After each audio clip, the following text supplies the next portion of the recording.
It's blurred out. Oh, dang. A little bit. Yeah. How about now? No. Oh, no. Oh, wait, we're live, Wren. We're live right now. Oh, my goodness. It's working. Wow. All right. Oof. Sweet. Wow. What's up, everyone? Yeah, okay, so guys, look, I promise you there's going to be technical difficulties. That's a guarantee. Apologies. Okay. Apologies. Me and Wren have been at it for the last hour, like trying to do this. Okay. So bear with us. My lips, I'm gonna sound like I'm dubbed the whole time because my audio is being pulled from Skype and it's just whatever. It's gonna be awesome, guys. Wren, what's up, dude? Thanks for doing this. Yeah, dude. I'm glad to be here. You do these every week, and you've been asking me to jump on for like years at this point. You're like, hey, I want you to join my stream. You're telling me to join your streams years ago. Not really. I mean, I don't know. I'm just being. Yeah, you came into the office funny. And you were like, dude, let's do it. And I was like, oh my God, I wasn't ready for that. I told you that yesterday. It was like Thursday night. I was like, you know what? I think I do want to do this because we talked about it on the podcast earlier this week. Yeah. About maybe jumping on this stream. And I was like, I'm ready. Let's do it. So, people have been asking you to come down, and it's super freaking cool that we're doing this right now. We almost got 500 people in the chat, and it's going to be growing throughout this. So, what are we going to do? What's our goal today? What are we up to?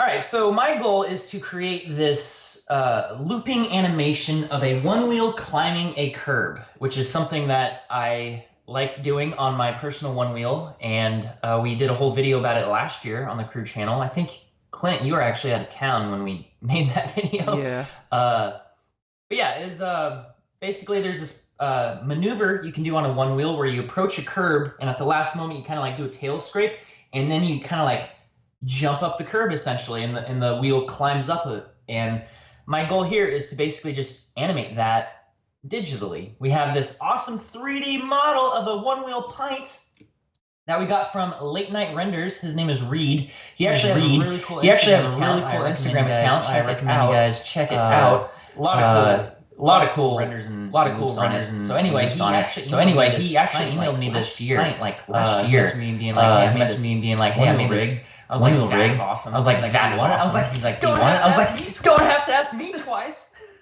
Yeah. Yeah. Oh no. Oh no. Okay.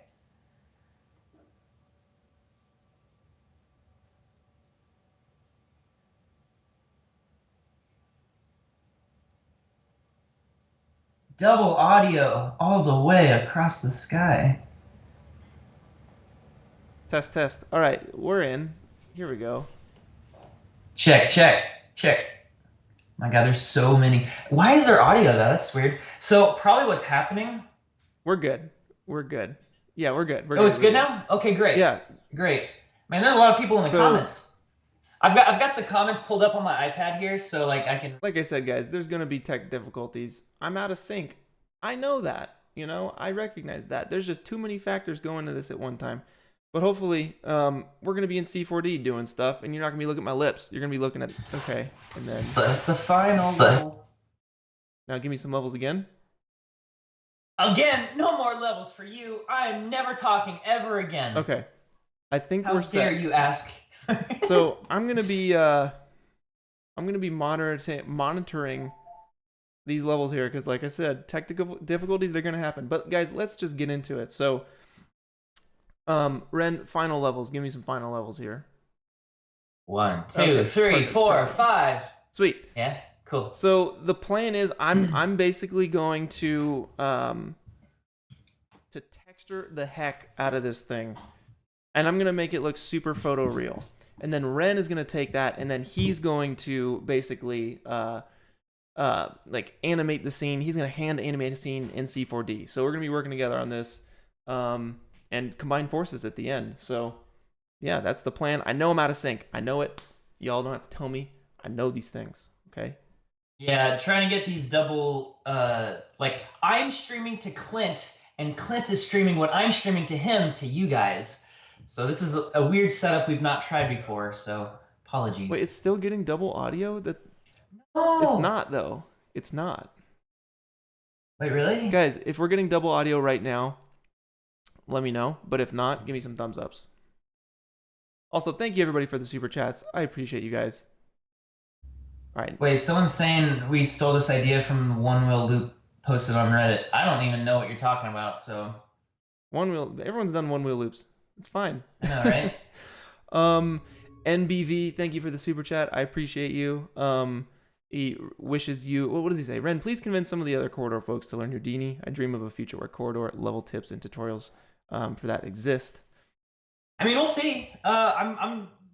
Someone's got to start, and I decided I'll just try to learn Houdini. And if it goes well, maybe others will join in after that. I mean, that's what Sam did. Sam jumped into Unreal Engine for like a year by himself before other people really started joining. Although you started up pretty early on, Clint. Yeah, it's good stuff. PHP, thank you for the super chat. I see you, man. Friggin' awesome. We're gonna get a nice little dinner, me and Wren, both the two of us.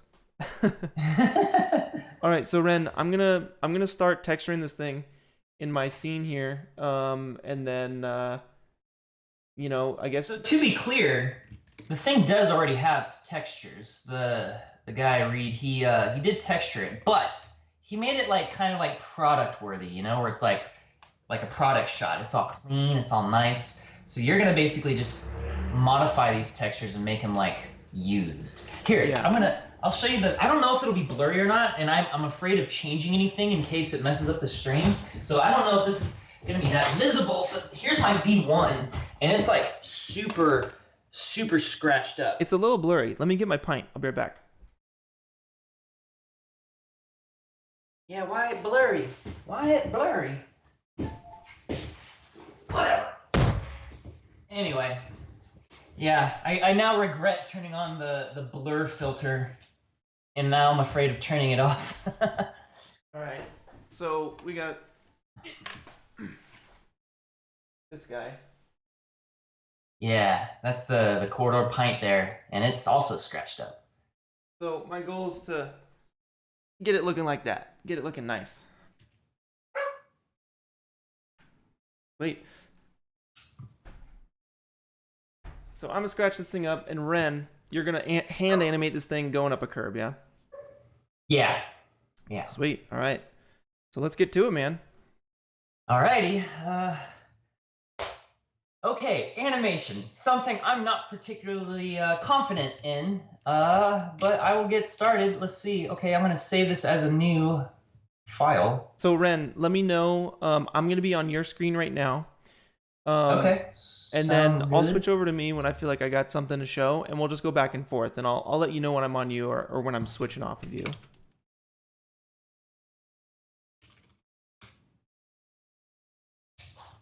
All right, I now have. Okay, let's check out this hierarchy here. Got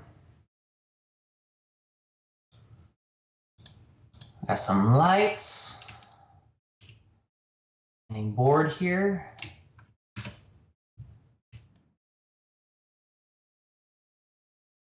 Got the engine. I think technically it's a motor. So what's your plan? Like, what do you want to do?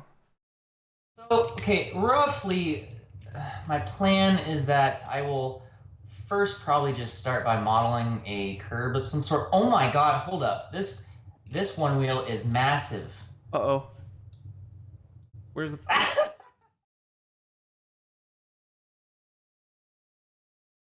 Look at this.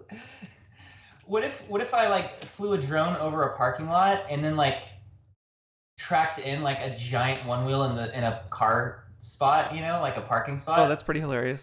Kind of funny. Let's get the scale right though, because I'm gonna have to. My textures are gonna be based off of our scale. So let's maybe scale this down until it's like, if I'm holding shift, 20%. Okay, I'm gonna try 15%. So 0.15 on the scale. Yeah. That's about right. It's close enough. So it's just above the knees. Yeah. So I selected the OneWheel null object and set it to 15 for scale. You see that there? Yeah. Yeah. Sweet. All right, so plane here. My modeling skills are very, very rudimentary. Oh, it's cool. So were mine. I tried streaming how to texture a car, and it was rough. It was rough. Okay.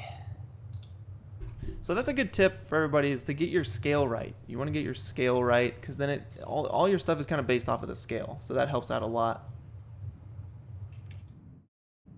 All right, I'm making a 4x3 plane here, so I'm going to hit C, locking that in. So now, 1, 2, 3. Okay, how high is a curb? Okay, I'm just going to make this a 25 centimeter curb. Dang it. You got to make sure it can I got some. bonk up it. You know, you got to make sure it can get up it. Yeah, I tried to bonk up a really, really big curb yesterday and totally broke my OneWheel. Yeah, I saw that. I mean, I was literally there. I saw. Oh yeah, you were there. That was you. Yeah. Okay. Jovan, thanks for the super chat, man. I appreciate you. Everybody, it does help. It's very helpful. You know, a lot goes into this kind of stuff. It's very stressful, especially setting up all the tech stuff in the beginning. God, I got to get that figured out. You know, I got to get all that stuff worked out, but in time, you know, in time. I'm just glad we're doing this together. All right.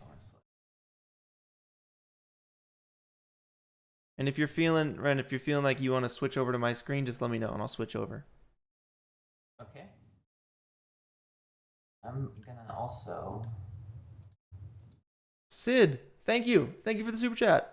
He says, I can't wait for the body solver plugin for C4D to come out. Does Ren have any more information on that? I don't know what that is. I have no more information on that. What is the body It's solver? just some dude on Twitter who like tagged me in something and has like, I guess he's making a plugin called Body Solver for C4D. What does it do? I'm not entirely sure, to be honest. It's just those two words exist. It's kind of like a ragdoll thing. Uh-huh. That's cool. All right, I'm gonna switch over to me real quick and give a little info here. So guys, once again, apologies for the out of sync audio here, but look, you know, you just listen and close your eyes, and you also watch the screen too. You know, we're gonna learn a lot. So here's what I'm gonna do. I want to really scratch up these rails on the side here. So I'm gonna do that with a mixed material in Octane. Basically, you have your base material, which is, you know, across this entire OneWheel. Let's see if I can find it. Here we go. Here's our textures. So this is wrapped across the entire OneWheel, right? Now what I want to do is make a chrome material that can go underneath that. So the chrome material is going to go underneath, and then I'm going to reveal that chrome material with a surface imperfection texture, a number of them. Yeah, so it's actually quite simple, but it just takes time to tweak and get right. I think I'm gonna scratch up the side here. I'm gonna change out these screws for some nice metallic screws and really scratch these things up. And then I'll start scratching up the actual plastic, and I want to do a pass on the tire too. Have a bunch of rocks and stuff in it. Make it look all used and gross. Same for the handle. I'm just going to scratch everything up and make everything look really used. I'm going to add dirt to the inside of this wheel. I'm going to add dirt and scratches. That's basically what I'm going for. So I'll start with this little scratch pass here. Got to get those surface imperfections. They're very important. So with the mixed material, I'll drop in this this glossy material that I made. I set the index to 1. And then I will drop in, I want to make sure I'm using the right texture. So this is referencing this texture here, this low plastic one, and I'll just drop that into the mixed material. And I'll put the mixed material on the standing board, and it's going between these two materials with a float texture. and you guys know this if you've been hanging out for a while, you know that a float texture by default mixes between these two textures with a value of 0.5. If I go to one side, it's one texture. If I go to 1, it's the other texture. By default, it's right in the middle. We don't want to do it that way. We want to do it with a surface imperfection texture. So I'll add an image texture, and I'll navigate to one of my surface imperfections that I made late last year. Let's see. Clint? Yeah? I just realized I totally stopped working and I was just watching you on the stream. Are you serious? Yeah, I've just been staring at your screen this whole time. I was like, dude, Wren's quiet. Like, I wonder what's going on. That's hilarious. So yeah, let's find this texture.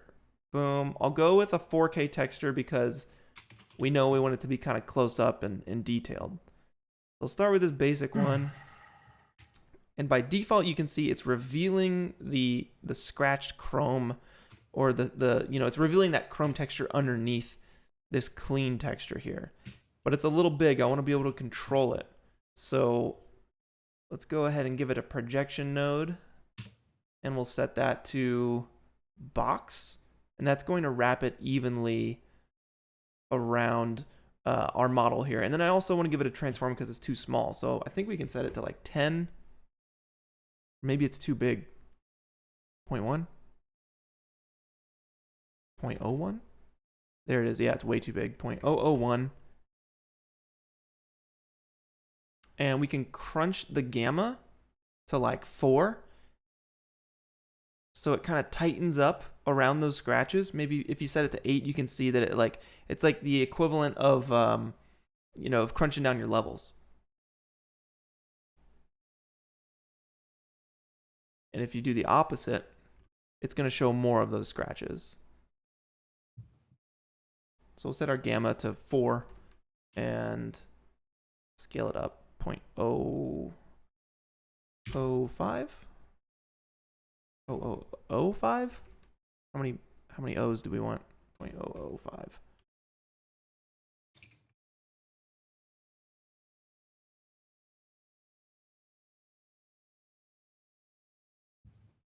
Sweet. And then you can mix these together with a mix node. So this mix node can mix together different scratch textures. So let's say that one's looking good and I want to bust out another one. So maybe we can control drag to duplicate this setup that we have. And let's pipe that into the amount so we can see what we're doing. And I'll switch it out for another one of my scratch textures.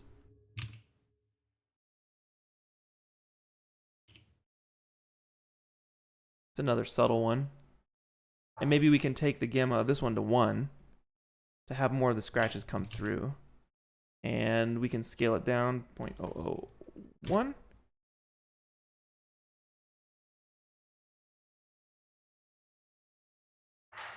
Wren, what do you think your camera angle is going to be like this? Like kind of wide? I haven't decided yet. It can be. Ideally, it's not super wide, so we can actually like see the detail. That'd be cool. Yeah, agreed. But the OneWheel is going to be full frame. Probably, right? Full-ish frame. Cool. All right, sweet. Christian, thanks for the super chat, dude. Much appreciated. Shout out to Christian. Yep. He says he gave you some bucha money actually. Yeah.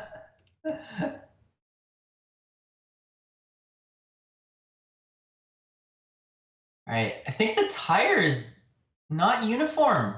Really? Holy crap, I just realized. I'm trying to figure out, so I'm rotating the OneWheel end over end. If you want to switch back to my screen real quick, I can show people. Yeah, I got you.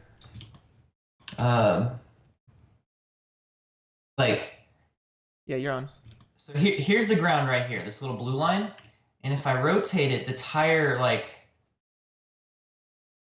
makes contact and kind of goes away a little bit. So here there's like a little bit of a gap, but if I rotate it 90 degrees, it's now like intersecting the ground. Rotate another like 90 and it's up in the air again. So I was trying to figure out if maybe my like center point was off, but I think the tire is actually a little wider. It's so tiny though, like it'll probably be not too noticeable. Sure, probably not. But I'm gonna try to.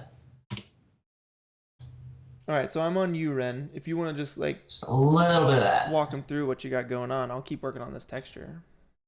All good? Cool. So right now, I'm basically just trying to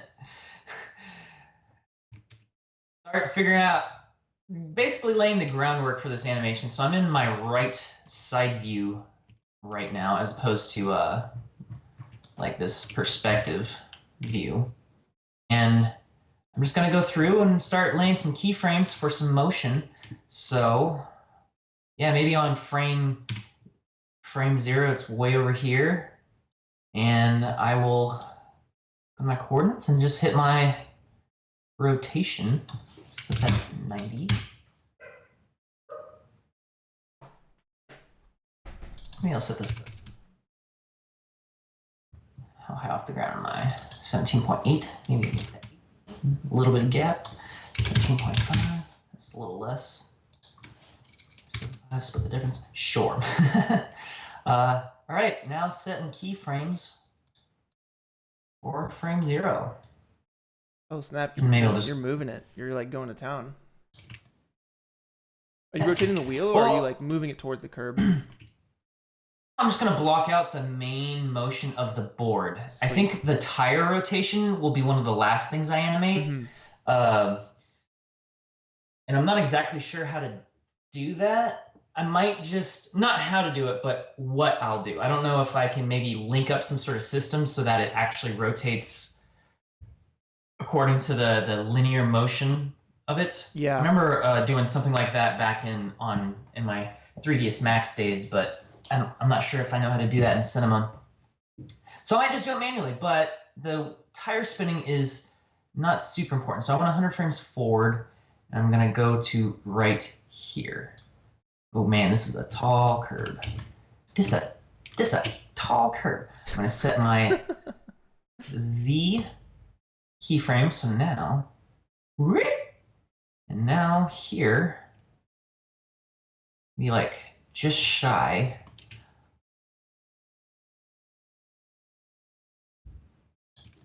You know what? I will just. Oh. Interesting. Okay, so I actually have to back this up. Because you want to like scrape the tail, right? Basically, and pop it right on. Yeah, so you can kind of see where this is. Also, I'm hoping this will be an interesting exercise for people hoping to learn how to do the curb nudge. Oh, nice. All like 0.1% of you guys.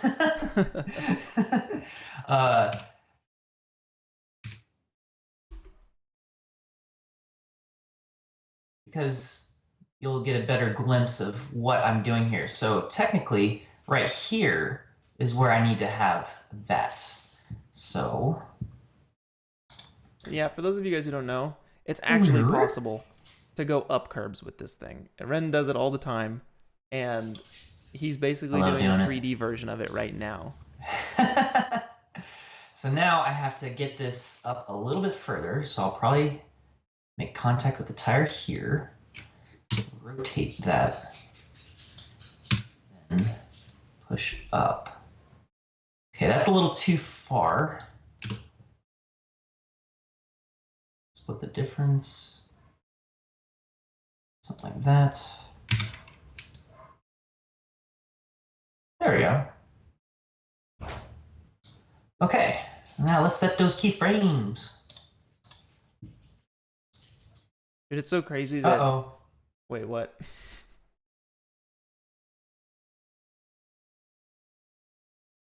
Okay, it's flying through the air now. I forgot to add a keyframe somewhere. Okay, frame 100 here. Gotta set this back to the ground level, whatever the heck that frame was. Okay.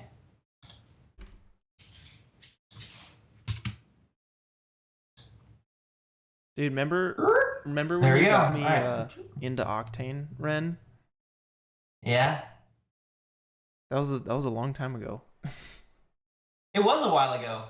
I can't remember. No, yeah, that's right. Because you got into C4D first, and we did that Nerf battle royale or the foam fighter foam. What was that one video we did up in like freaking Yosemite? Foam Fortnite. And you're making all those foam Fortnite, and you're making all those little like noodle walls and rendering them with motion blur using the default renderer. The physical renderer, and you're like, oh, yeah. it's taking 128 hours to render this shot. I'm like, what? You're like, yeah, it's taking 25 minutes per frame to render. I'm like, it would take 5 seconds in Octane. Yeah, and I didn't believe you. I was like, dude, no. Per frame. I have to learn how to use the program no. like by default, you know? Like I can't start adding all these plugins if I don't learn the default program. And you're like, dude, trust me, you got to switch to Octane. And I'm like, no, I'm not going to do it. And I just like, it was so dumb. I should have just switched. Oh man, dude, I'm already realizing this is going to be a bigger animation challenge than I anticipated. But what's new in life? Yeah, same for me. The scratches are going to be really intense. Good. I mean, I want this thing to be lived in. Oh, it's going to be lived in. Is that a phrase? And lived on. Well, that's the thing. Like, everyone buys their OneWheel and it's all, super shiny and fancy when they get it, but pretty quickly it gets scuffed up. And I like a scuffed up OneWheel. It means it's being used. Yep. If a OneWheel is like fresh looking, I want to see them scratches. I want to see them that abuse. OneWheels are meant to be abused. It's true. Mine got ran over by a car. A truck, dude. It got run over by a truck. Yeah. A freaking pickup truck, and you almost died. I can never forget it. Dude, you should tell that story. Should I? All right. Yeah. So one day we're all heading out to lunch. We all roll out on our OneWheels.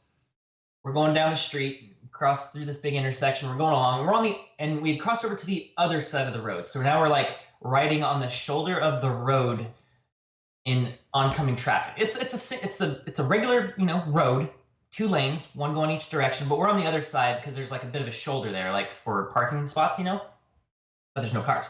Anyway, we're going along, and Clint looks back at me for something because traffic's something. He looks back at me at the perfect moment where he hit what we call a ghost bump. And basically, a ghost bump is a bump that you can't see. It jumps out of nowhere and yells "boo." And they're terrifying. They will end your life. And it almost ended mine. Yeah, because anytime you hit a bump on a OneWheel, it's hard because you only have that single point of contact with the ground. On a bicycle, it's a little easy because you have 2 points of contact. You hit a bump, your front wheel goes up, but your back wheel is still like okay, and then your back wheel hits it after your front wheel's down the ground again. So it's like doo doo doo doo. Whereas a OneWheel, you hit it, and your entire board goes up into the air. If you're not prepared for it. If you are prepared for it, it's not that big of a deal. You can navigate it, bend your knees and absorb the shock of it. But if you're not, it will throw you off the board like it did to Clint that day. So he turned around and looked at me just as this truck is basically about to pass him. He hits this bump and starts falling backwards towards this truck going, 20 miles an hour. It's coming towards me like head on. Yeah, and he stumbles, and fortunately doesn't stumble out into the road and goes down literally a foot away from the tires of this truck. But his OneWheel kept going and actually slid underneath the back tire of the pickup truck, and the whole back of the pickup truck launched into the air as it jumped over the OneWheel. Like it literally went over the rear foot pad where the battery is of the OneWheel, and actually caught a little bit of air, and the OneWheel was totally fine. Dude, it ripped off your fender, I think, though, didn't it? It did, yeah. It's just really sketch because yeah, if it wasn't for that truck, that truck could have been any other car, and it would have destroyed the underside of the car. It would have totaled any other car. It would have killed someone on a motorcycle. It would have, if you were in a smart car, maybe you would have blown up, But the fact that it was this lifted truck, that was the only vehicle that could have withstood a OneWheel going underneath it because it only touched the tire. It didn't touch the axle. It didn't touch the underside of the car. And dude, we got so lucky. That truck went boom, it flew. He did stop to like make sure you're okay, which was cool. Yeah, he did. That was nice. That was very nice. Anders, it's your first time joining. That's awesome. Natalie's also here. Yo, what up, Nat? Yo. Yeah, apologies, guys. I'm out of sync. This is old news. I promise we're gonna have technical difficulties. I promise, but I promise that you will also learn something too. So, yeah, it's a good time. Thanks for doing this, Wren. Yeah, no, I'm excited for it. We've been talking about doing this forever at this point, Mm-hmm. and I'm like, enough talk, make it a reality. Let's do it.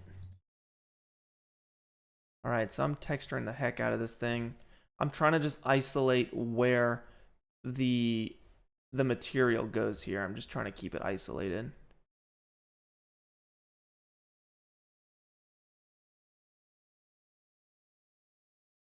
All right, I'm pretty much here. Back a little further. Dude, we got 666 people in the chat. Yo, what's up, guys? Right now. 676. It's climbing. That's friggin' awesome. Thanks, guys, for joining. All right, so I'm trying to basically grunge up this OneWheel, and Wren is animating the OneWheel, and then we'll combine forces at the end here for the ultimate OneWheel. The ultimate animation, because at the end of the day, we're making an animation. Right. Okay, so I think I got a rudimentary animation down. All right, switching over to you here. Switch back. All right, what you got?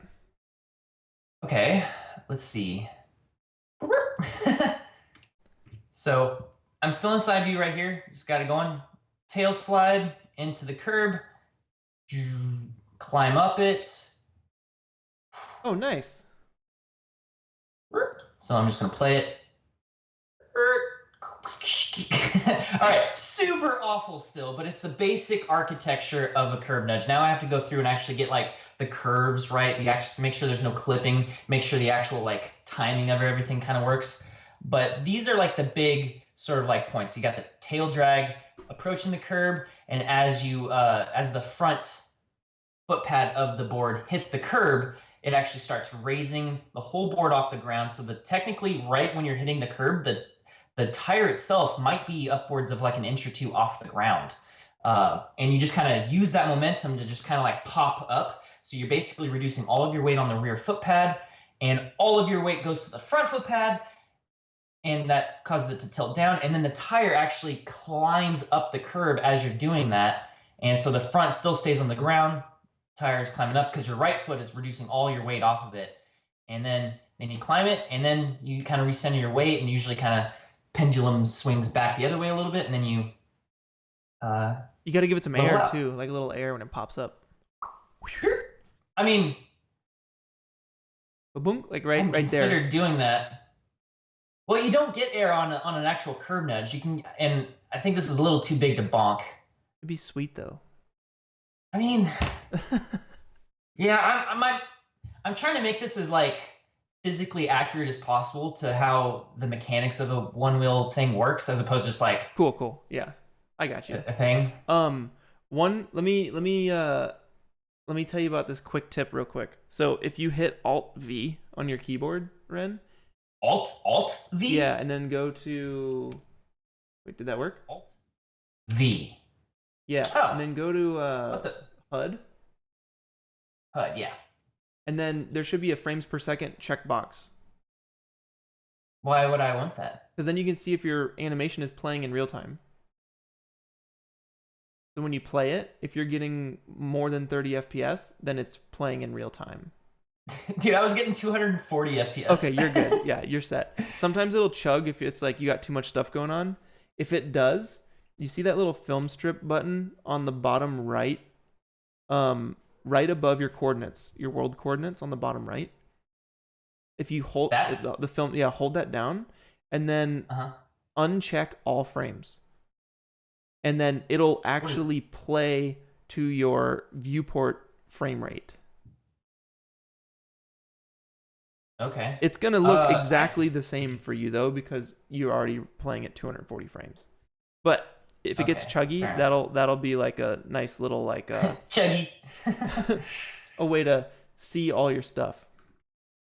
I gotcha. Okay, so now I got to start adding in some more middle keyframes here. So this guy.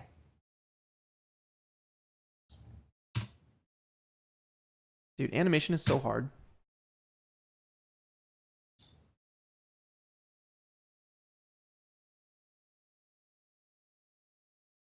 Yeah. I'm just like it's like when you do keyframes on rotoscoping, you set your first and last, and then you go in and start getting more and more precise in the middle. Totally. Um, so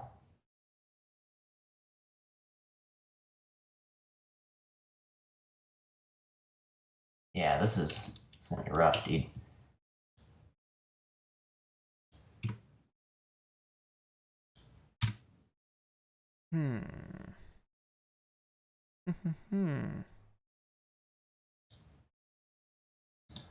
All right, I'm gonna switch over. Check the. Switch over to me here. Okay.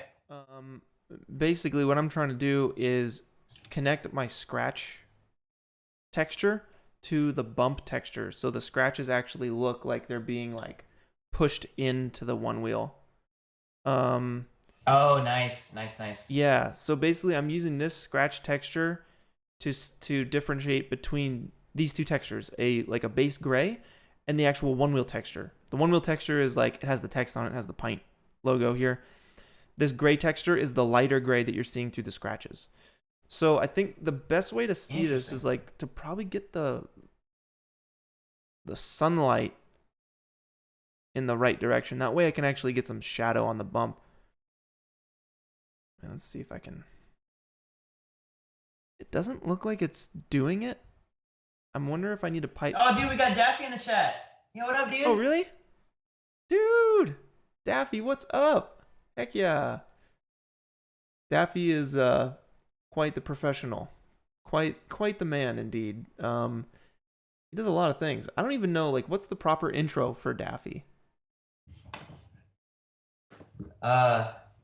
My what do you call it? I feel like he's a crypto art Sherpa. Yeah, like among other Does that things. make sense? Yeah, certainly. You know, he's helping people answer questions, a lot of questions about crypto art, which is freaking awesome.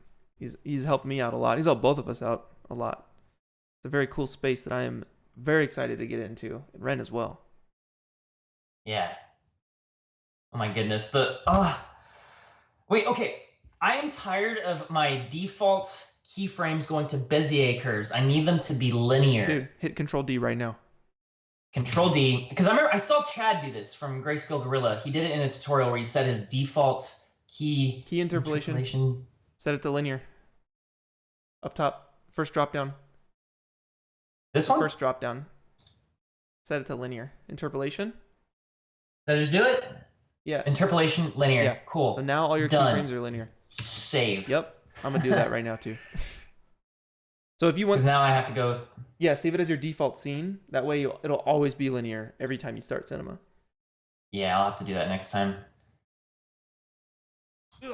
Right. All right. Let me know when you want me to switch back to you. I'm still working on trying to get this bump look here. So I have an animation here. It's just like the timing is awful. Here, I'll go to you.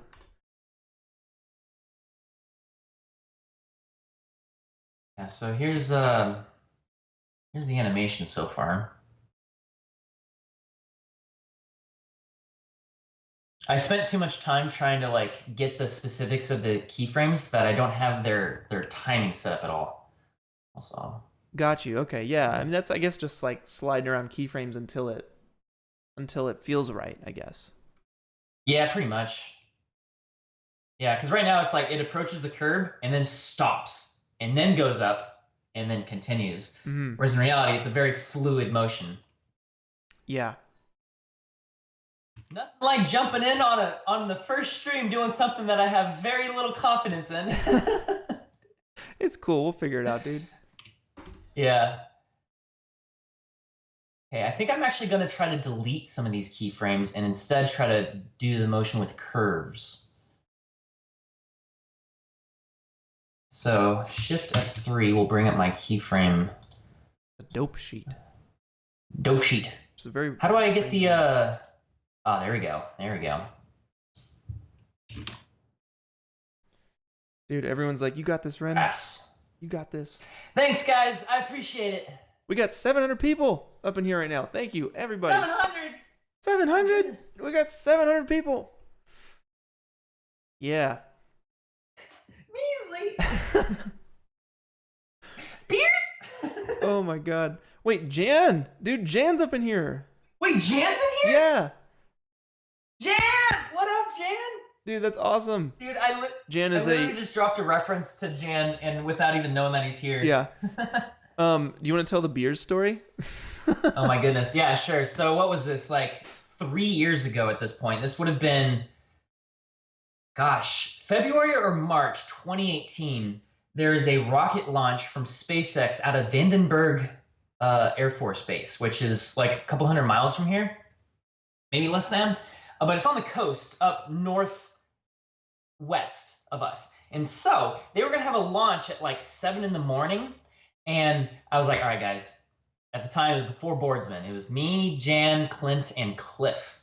And I sent a message out, because this is back when it was basically just us. We were the only ones with OneWheels. Yeah. And within our friend group. And I was like, guys, there's a rocket launch. And I think we might be able to see it from the top of this mountain down the street from us. So it's a ride that we do all the time. And so we ended up getting up at like 5 in the morning to go climb this mountain so that we could see a rocket launch at dawn. It was sick, on dude. the top of a mountain. It was like a weekday. Cool. Wasn't it a weekday too? It was a Friday morning.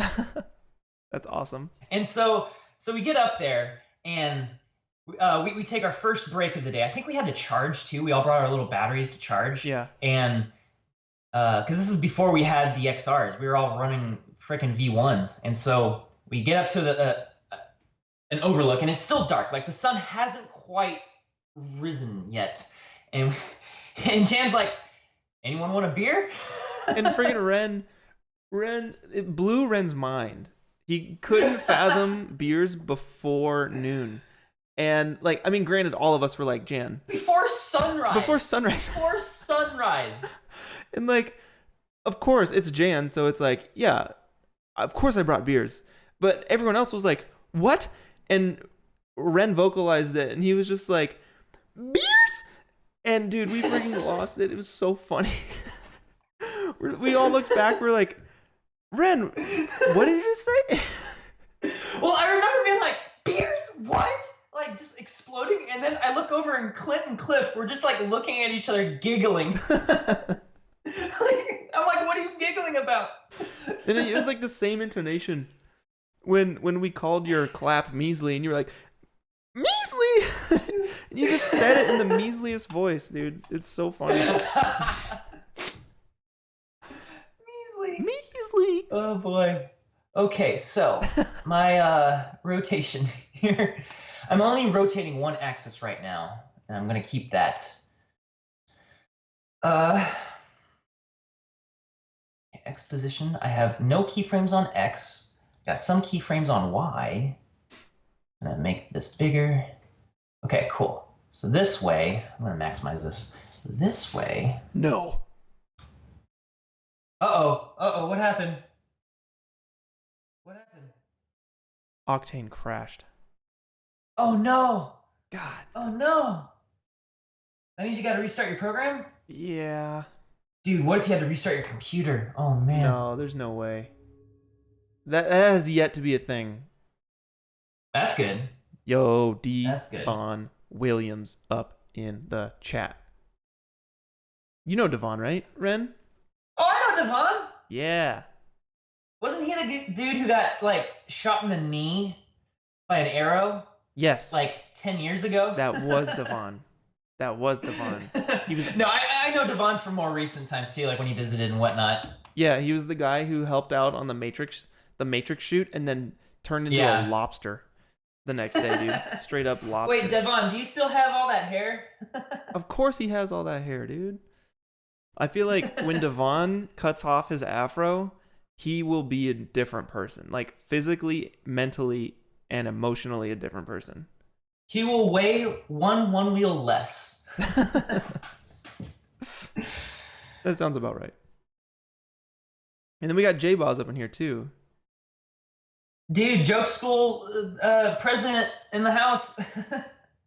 This is a good little group of people we got up in here. This is awesome. All right, I'm just reconnecting textures. What are you doing, Wren? What's going on in your world? I'm trying to be less lightheaded. Lightheaded? Got too much coffee in my system. Oh. Well, that's not good. It's the definition of perfection. I live for being lightheaded. No, I'm joking. I'm joking. Helium, okay, dude. so right now, oops. All right, I'm going to you. Hopefully this is working. Is this still working? Yeah, you're on. Yeah, there's a little delay in it, but as soon as I switch over to you, you're good to go. So I've got my dope sheet pulled up, and I'm tempted to delete all these keyframes in the middle here and try to replicate that motion just using curves and fewer keyframes. It's not a bad You know what I mean? So.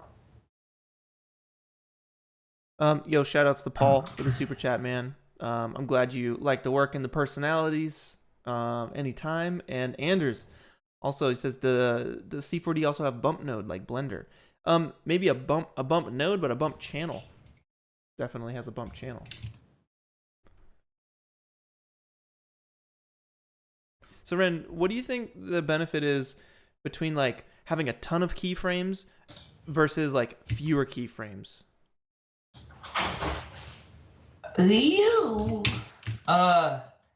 So having more keyframes, you end up with this sort of artifacting, this motion artifact that I don't even know how to describe. It's basically just like very stair-steppy, you know? And you want to have smooth motion, and the more keyframes you have, the less smooth it'll be. So you want to try to replicate the sort of curve that a lot of keyframes will give you. But if you can create curves and Bezier curves and whatnot using just single keyframes here.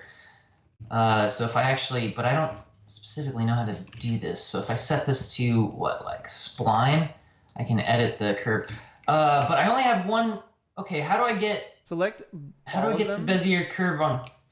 Select all of them. I don't want to do it. I'm doing this one at a time. So I just selected this one keyframe here, but I only have the one handle on the one side. How do I get it on both sides? I think you need it on the keyframe to the left. You have to make the left. Really? Yeah, I think so. Like, I'm not the best with animation either, but give that one and turn that. Yep. Yeah, that worked. That worked. And then you just like. Okay. Bring the handle down. So that way, you get as it comes rolling in, it smoothly goes. And this one actually, I want it to be very sharp. Okay. Now, how do I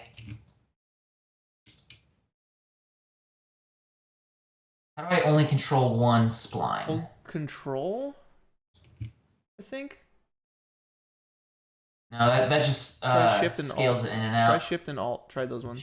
Shift and Alt. Or no, like. That was it. Sweet. That was it. That was it. There you go. That was it. Was it Shift and Alt or just Shift? Shift and Alt. Wow, I totally guessed. I meant to do them individually, but hey, it works. Yeah, because I want this to be more of a slam. So I want this to be a sharp motion where it goes. Actually, you know what? I'm going to have it ping pong a little bit. Ooh. I'll have this go up. I'll have that go up. So it's like. Okay, now I need it to actually hit another keyframe here.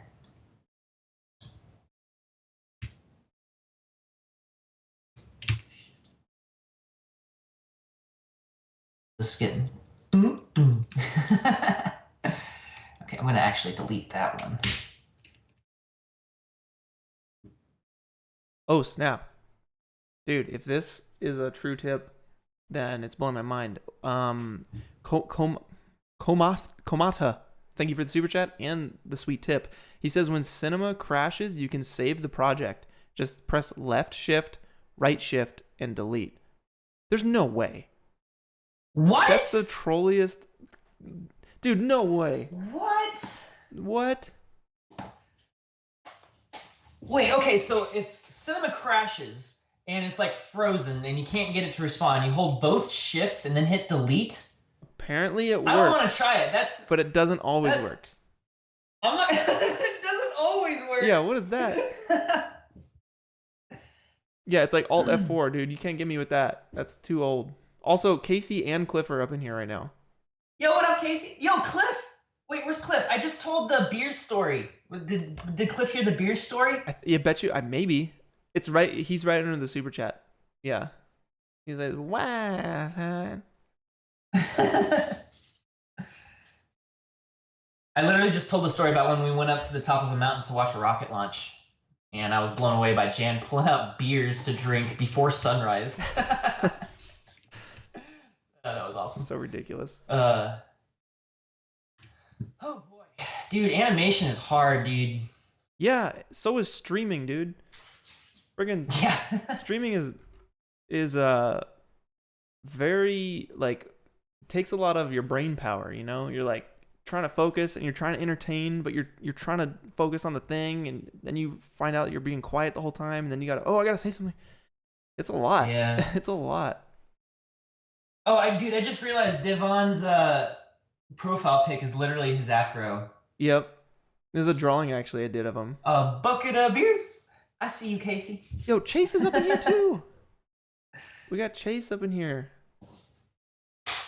Editing all those freaking VFX artist react videos, killing it. Oh, yo, what up, Chase? Yo, what up, Chase? Got the crew. Oh, also, shout out to Daniel. Yeah. It's his birthday today. He edits the crew cuts on the website. Yeah, happy birthday, Daniel. That man works so hard. Oh yeah, I gotta get back to work. I'm just like watching the chat. Okay. I'm gonna switch over to me here. Sounds good. Guys, I got some like light scratching that I'm kind of happy with here. On the side of the OneWheel, and now it's time to add the deeper scratches that reveal the chrome texture. So on the OneWheel, let me see if I can go full screen here. I know I'm out of sync, so bear with me. But on the OneWheel, there are little scratches that reveal the chrome texture only on the edges. Right? So I want to get that down. That's next. Dude, the pint has been beat up. It has, man. Like the screws came loose on the rear bumper, and so I had to gaff tape it down. That's why there's gaff tape there. Jeez, dude, that's rough. Let's see. Let's get this plane out of here. Visibility be gone. Be gone. Okay, so dirt nodes. Do these. Basically, this is how this works. So I'm going to take this mixed material that I made for the side panel, okay? And I want to scratch it up.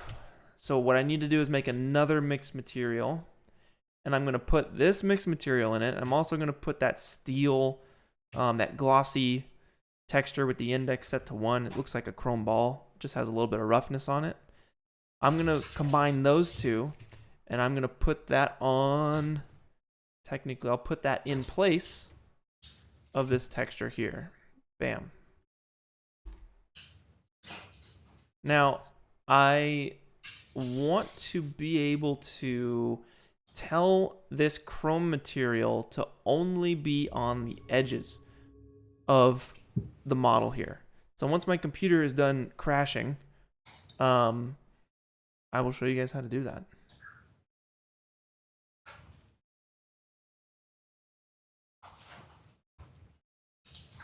Yeah, the audio's out of sync. It's all good.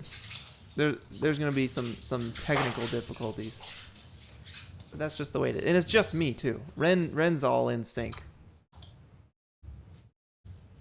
Dang, dude, I'm crashing again, Wren. All right, left shift. All right, I'm doing it. I'm trying it. Left shift, right shift, delete. I don't know. Nothing happened. It happened. I don't know. Oh man. Oh, try to delete system 32. Yeah, that'll definitely work. Oh god. Shift F4. What does Shift F4 do? Yo, David Turk just donated $5 and said, asked if we've used Octane X on Mac OS Catalina. So just to quickly answer that question, no, haven't tried it. We don't use Macs. Yeah, we're on PCs. I've never used a Mac. Same. Same. I'm switching to you, Ren, because no one wants to watch me crash here.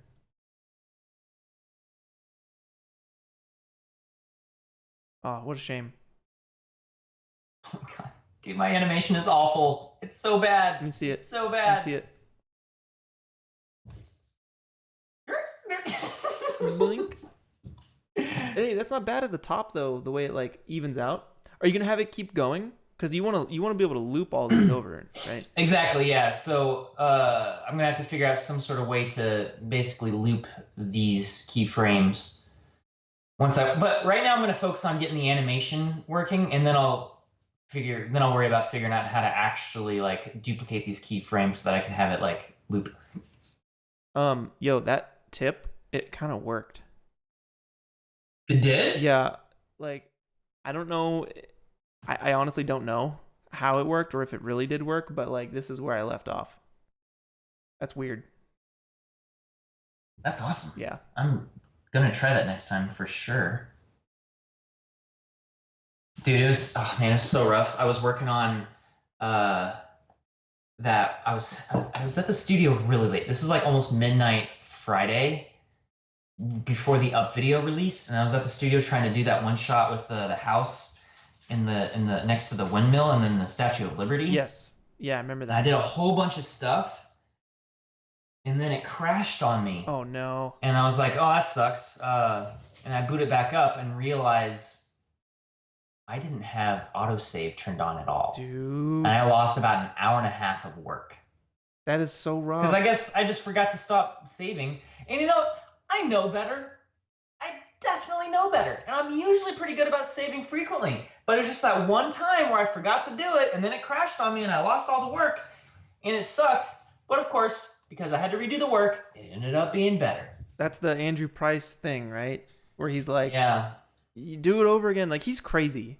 He's crazy because he does that. Like, did you watch his Cabin in the Woods breakdown? No, like his 20-minute breakdown on that?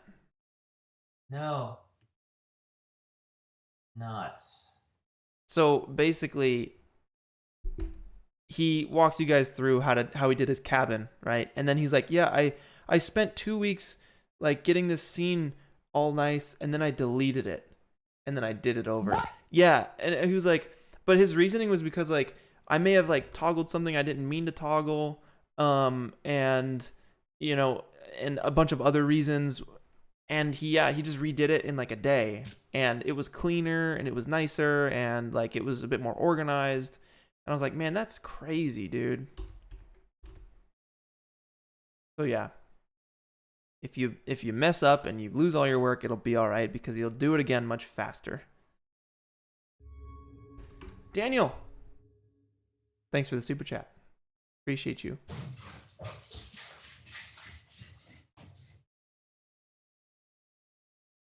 Man, we got a lot of people commenting. This is cool. I should do this more frequently. What, the live stream? Yeah. Oh. Yeah, you should. It's fun. We got 745 people up in here. Dang. It's growing. People catching on. All right.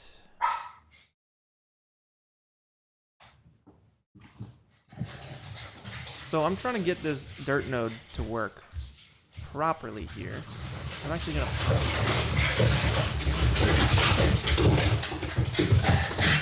My dogs are going crazy. You taking off? That's why they're going crazy. Cool. All right. Yeah. Love you. See you later. My dogs are running all over the place right now. They're having a good time. Hey, yo, Clint, dude, that solo node you got going there? Yeah. Done. Render it. It's finished.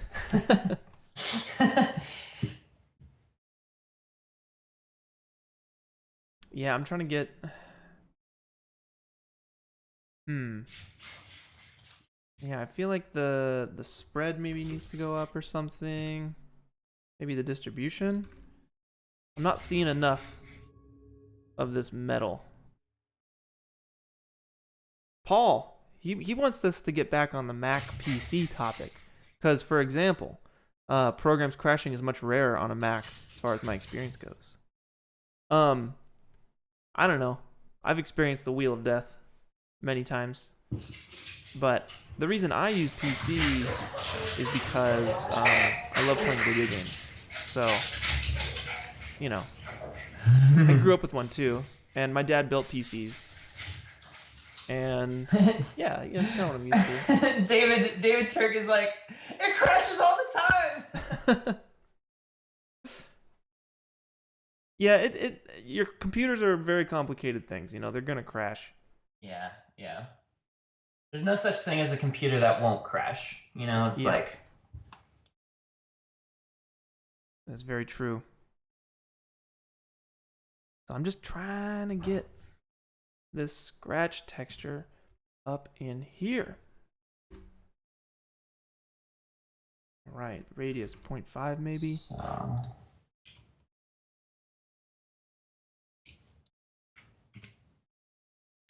What's the best way to reflect this? Maybe to reflect some light. I just want to have some light to reflect here.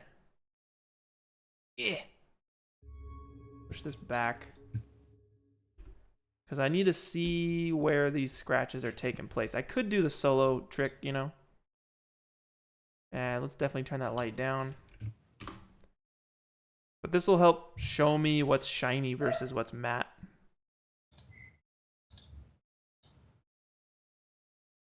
I feel like this dirt node is doing a little bit of something here. But I want to break this up with some scratch textures. So it kind of gets advanced here. This is when I'm going to bust out a noise node.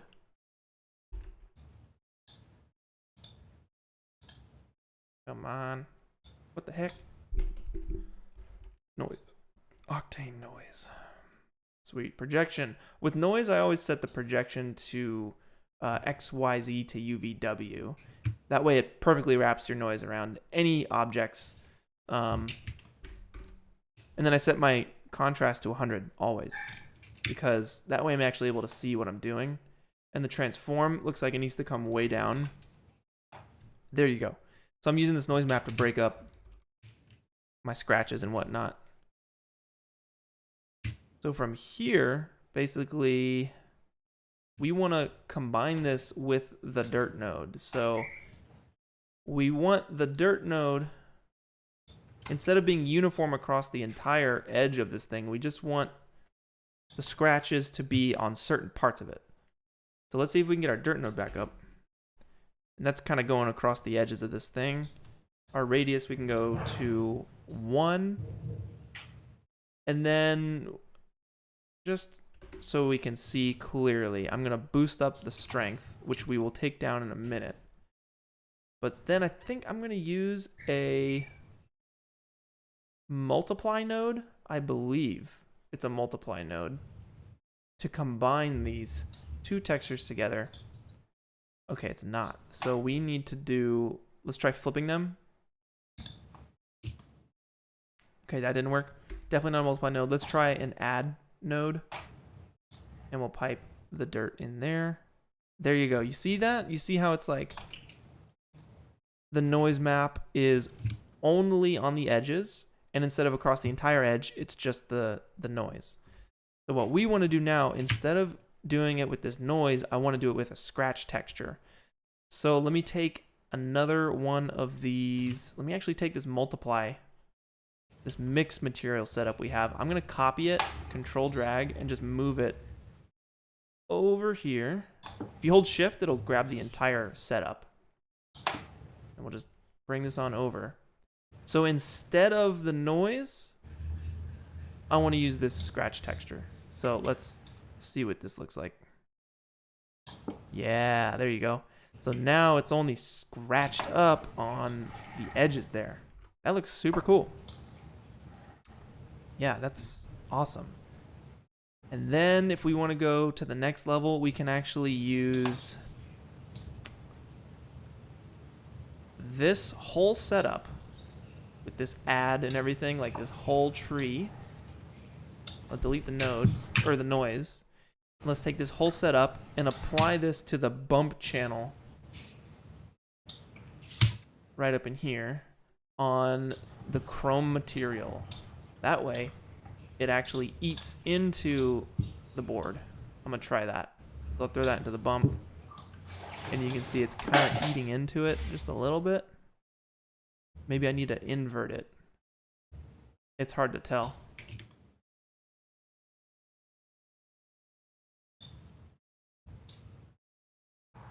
Yeah, it's nice and chunky and scratched.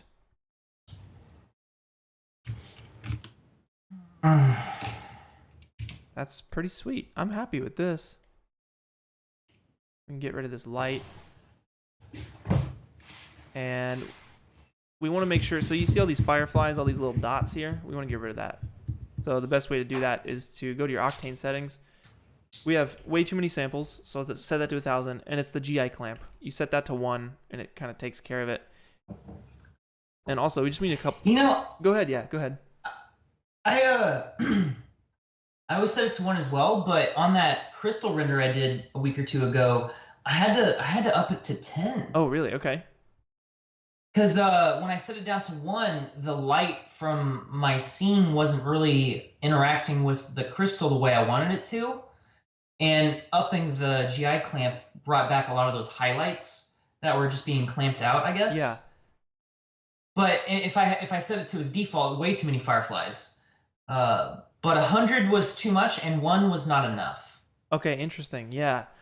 Or the other way. 1 was too much, and 100 was not enough. So 10 was a pretty good... Yeah, so now I find myself just setting it to 10 rather than 1. For sure, yeah. I think it's dependent on like the scene and the scale of the scene. That's at least what I've learned from David. Octane Jesus. Yeah. Dude, everyone's trying to get us on Blender, dude. Good luck. Oh, that's hilarious. Rico, thank you for the super chat. That is very generous of you. Look at me when I talk. I'm looking at you right now. I'm looking at you right now. It's a little lagged, but I'm looking at you. All right. This is looking sweet. I'm pretty happy with this. Wren, I'm going to you. Let's see what you got. Oh boy. He said, oh boy.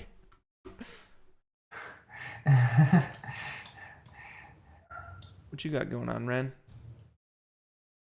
I'm just trying to dial in the animation here, getting my curve set. For sure. It's like I mess with one setting. So I'm basically animating 3 attributes here.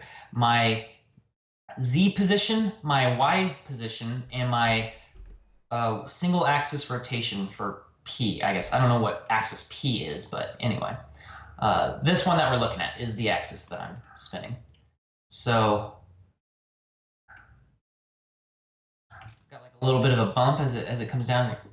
See that? Nice.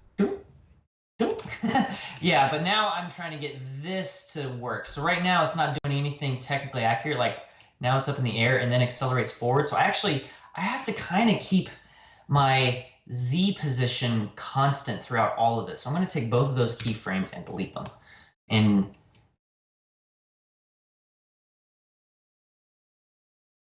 basically from right here, I'll set my keyframe to right there. Move this over, and I'm going to have my rotation be like, this is going to be rough. Well, what the? Why is that happening? Get rid of that keyframe. Yo, shout outs to the mods for modding. Darren and Soto, I see you. Always doing a good job. Yeah, y'all don't be spamming. We got a couple mods up in here.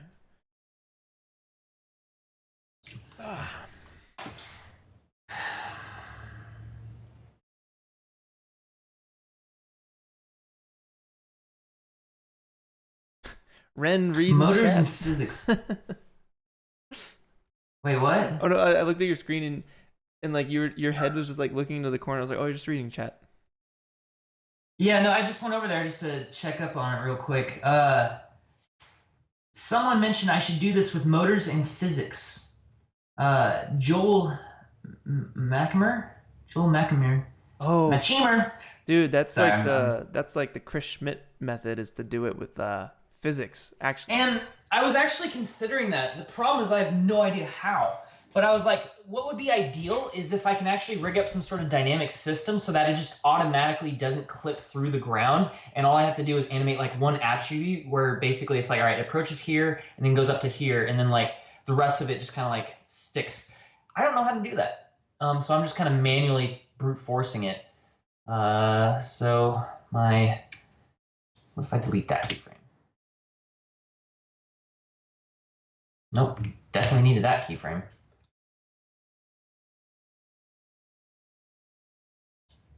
Maybe my curves are just way too big. it's that trial and error, man. It takes a long time to make something nice, to make something look good. It takes a lot of effort, a lot of time. Wren, do you want the screws to be black, matte black with like scratched chrome and dirt inside of them, or do you want them to just be straight chrome? I feel like straight chrome would be more eye-catching. Okay. Yeah, I could do chrome with like... Because they make nice little like highlight points, you know? Like little points of light to catch your eye. Cool. Yeah, yeah. I'll do that then. I'll make a chrome material with some dirt inside of it, and I think that'll actually be really nice. Because definitely need to add the dirt. Certainly need to add the dirt. So I'm gonna switch back over to me here. If you want me to switch back over, just let me know. I'll be building out this like chrome dirt texture. Sure. All right, so I'm gonna start with this guy right here, I guess.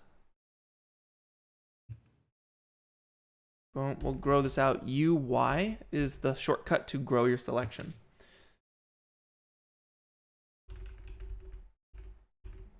There we go.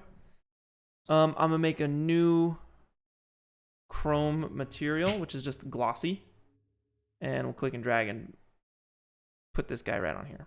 All right, so it's a white screw, but let's go ahead and change the index to 1, and that'll make it chrome.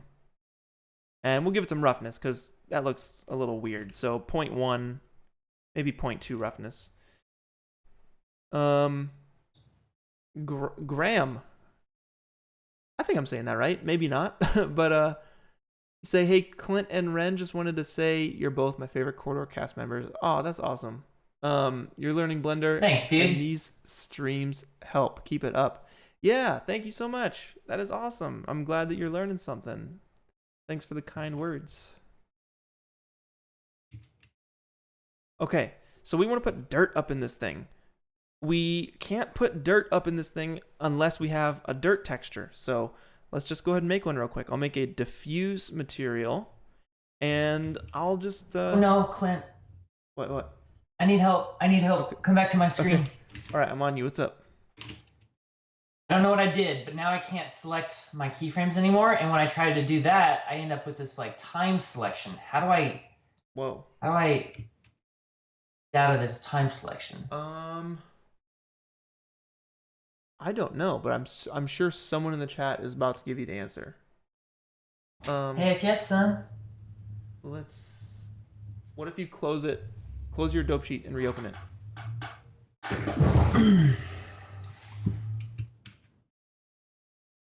Let's see if that worked. Nope. Okay, try hitting R. R. That did it! Okay, what was that? Eric Schimmer. Thank you. That's great. Or Eric Schirmer. That was it. That was totally it. What did that do? Eric, what did that do? Here, see if it toggles any lights up above.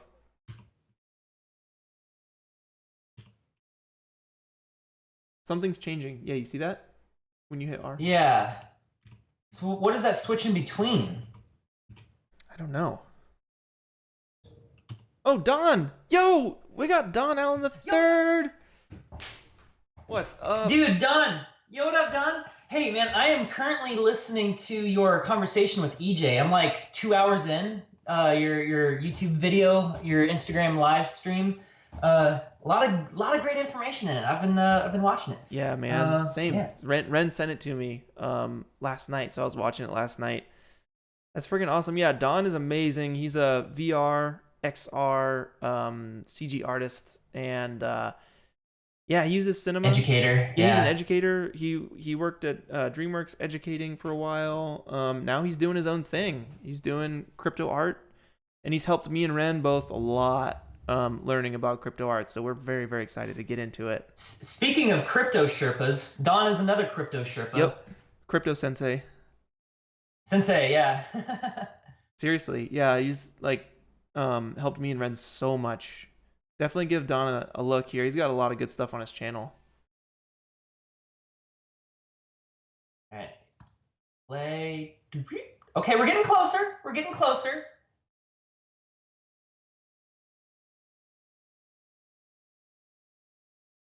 Yeah, it's all about just like.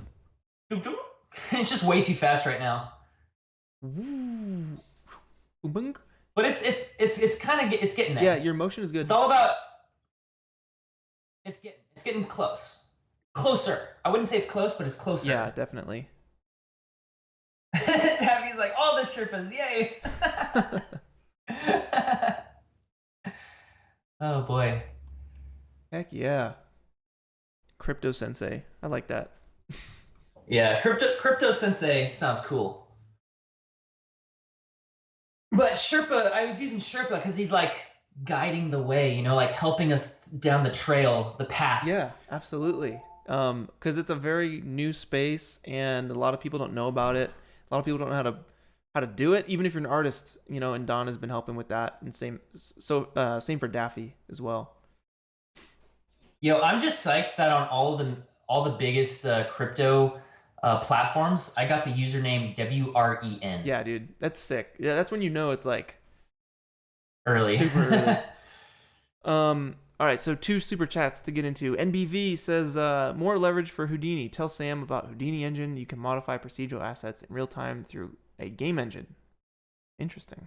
That was actually a big reason why I decided to try to learn Houdini, is because it would complement the skill sets of both Peter and Sam with Unreal. So ideally, I'd be able to make something and they can incorporate it into Unreal. Very smart. Yeah, very smart. But I'm still a ways away from doing any of that. I don't expect Sam to dive into Houdini at all. I mean, he might. You know, he's already deep in Unreal. Like, there's no reason to like. Yeah. That's like buying 2 cars at once. It's like, I don't know. Maybe that's not the best analogy. It's like buying 2 cars at once. It's like getting 2 like JRPGs at once, and you're like, which one should I play? And like they're both like 120 hours.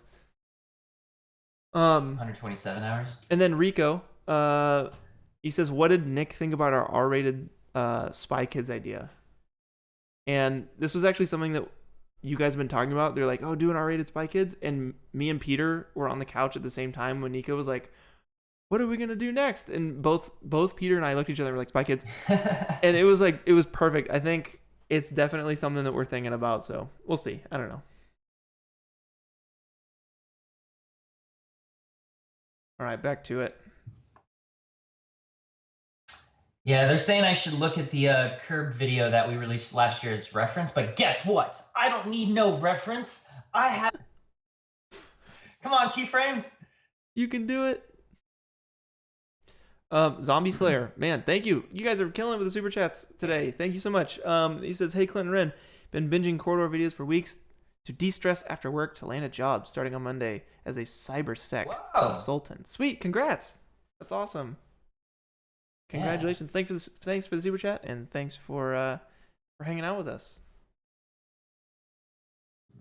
We're still going strong. We got 678 people up in here. All right, I'm switching back to me. Let's do this chrome dirt thing. So we got our dirt texture. We got our chrome texture, okay? And our chrome texture is applied to the bolt. We want to mix them together in a special way. So I'm going to make another, actually, no. I don't even need to use a mix material. I don't think I do. I think I just need to set my chrome texture.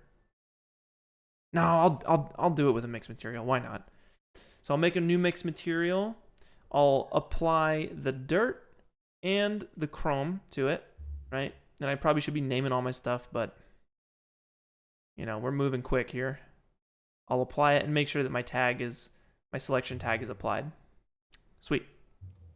So now what I need to do is basically make sense of this node view. I'm gonna start moving stuff around. Okay. I don't know why it's set up like this. What?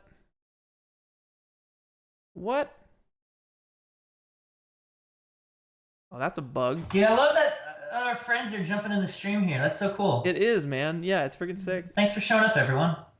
Dude, we even got Christian! Wait, really? Christian Fergustrom. Yeah, he said, "What's up, boyos?" Christian in the house? Dude. Freaking Christian, man. Christian is the best. Freaking love Christian.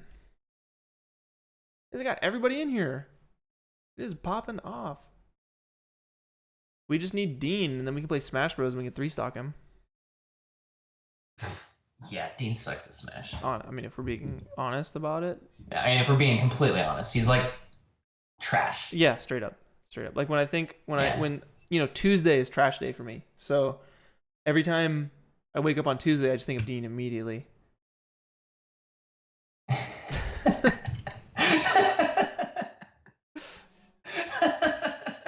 It's like, oh, it's Dean Day.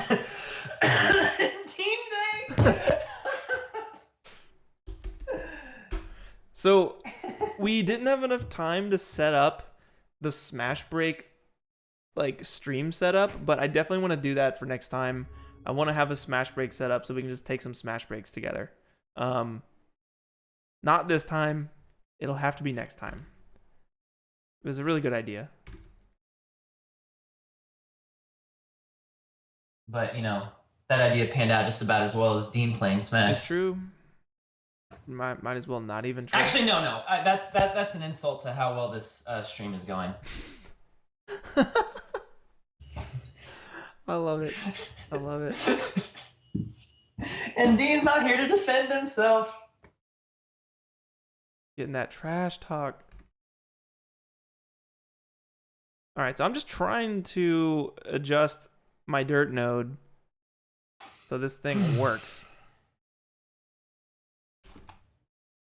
Oh, there we go. Starting to get a little something. Christian's trying to jump in with some trash talk, but it like auto hit it. It like auto moderated. Like Really? I had to physically go and show his comment. That's hilarious. That's weird. I don't see Christian in the chat. He said, "Smash Break is gonna be stressful for you when I'm whooping your ass." Oh, I see it. There he is. Yeah. Dude, it'd be fun to just do Smash streams like some weeknights or something. Yeah, dude. I mean, I'm super down. I think the plan is we're gonna try to get that working on the website. Oh, heck yeah. But I mean, honestly, what's to stop us from just, you know, doing a Smash stream on your YouTube channel like on Sunday or something? Yeah. You know? Like, yeah, absolutely. I mean, it's not exactly VFX focused at all, but whatever. I mean, whatever. All right. I think. God dang it! This freaking dirt node, dude. So I don't want it on the edges. I just want it in the crevices, and it's hard to tell the difference because this thing is so small. Maybe I crank the tolerance, then move the radius back down. Oh, dude, TJ Weitzel? Yeah. TJ Weitzel. I think that's a German name. Anyway, he's saying, check out Shapiro 500 loop tutorials for a sick way to loop this. Dude, that guy's amazing. Yeah, he is very talented. I'm already aware of Shapiro. Not Ben Shapiro. I think his name is Gavin. Yeah, Gavin Shapiro. Gavin Shapiro. I learned how to loop animations from him watching those. So So basically, when I did my Maxon like motion designer class, whatever thing, the motion show last year, it was the one on like the full workflow on my channel. He did his on looping animations, and it blew me away. And that's the only reason I was able to do that like Zen Garden looping animation at Corridor, and then Oh, really? the same one for the singing bowls. Like, it's because I watched Gavin's videos.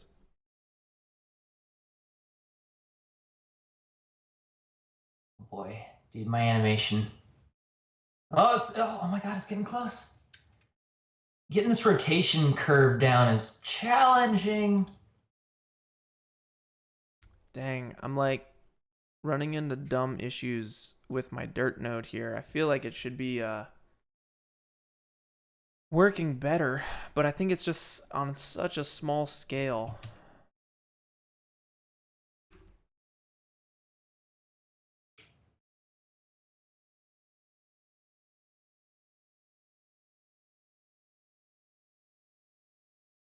So then you can use render region here to just like only render the part that you're trying to get to.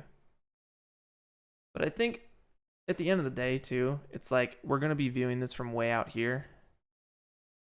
And that is totally fine. I'm more concerned with the dirt like in the corner of the tire, like this wheel weld thing. Roy, it's live, dude. It's live. Believe it or not. Yo, what up, Roy? Dude, Roy's like, shout out to Roy. Roy's like, what? What's going on? This is live, like in real time. What? You can barely hang on. It's hard. I keep getting distracted by going back to this this chat here. I know. But that's good. It's good. Yeah. The chat. Did you needs see love. Gavin just sold that freaking looping triangle thing on, I forget which platform. I think maybe Super Rare. He did a drop of that thing, and it included the project files. Oh, that's very smart. So that other people can like use that project file to attach stuff to like his little triangles that are spinning. I know Ark did. Do you know Ark? You know Ark. I forget his. I don't know his name. I don't know. I don't know Ark, but I'm maybe I know Ark. I don't know. I mean, I've shown you his videos before. Cool. But maybe they're just disconnecting who it is for you. Is he? Yeah, I think he got a hold of one. The spaceman guy. No.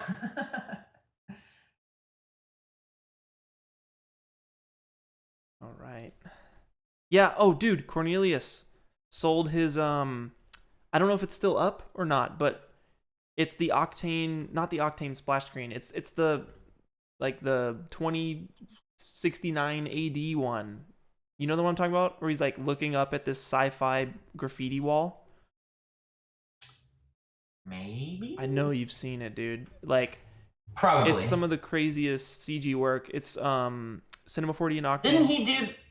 He did the whole like he started the whole like astronaut trend, didn't he? Because he had that astronaut hovering outside the phone booth on the wet pavement. Yeah. Oh, according to Beeple, he didn't start the astronaut trend, but he was one of the early guys to start doing that. Yeah.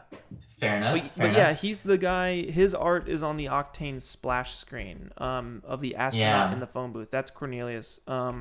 He had a piece. Or it was. I don't know what the splash screen is now. Yeah, I don't know. It might be the same thing. I'm not sure.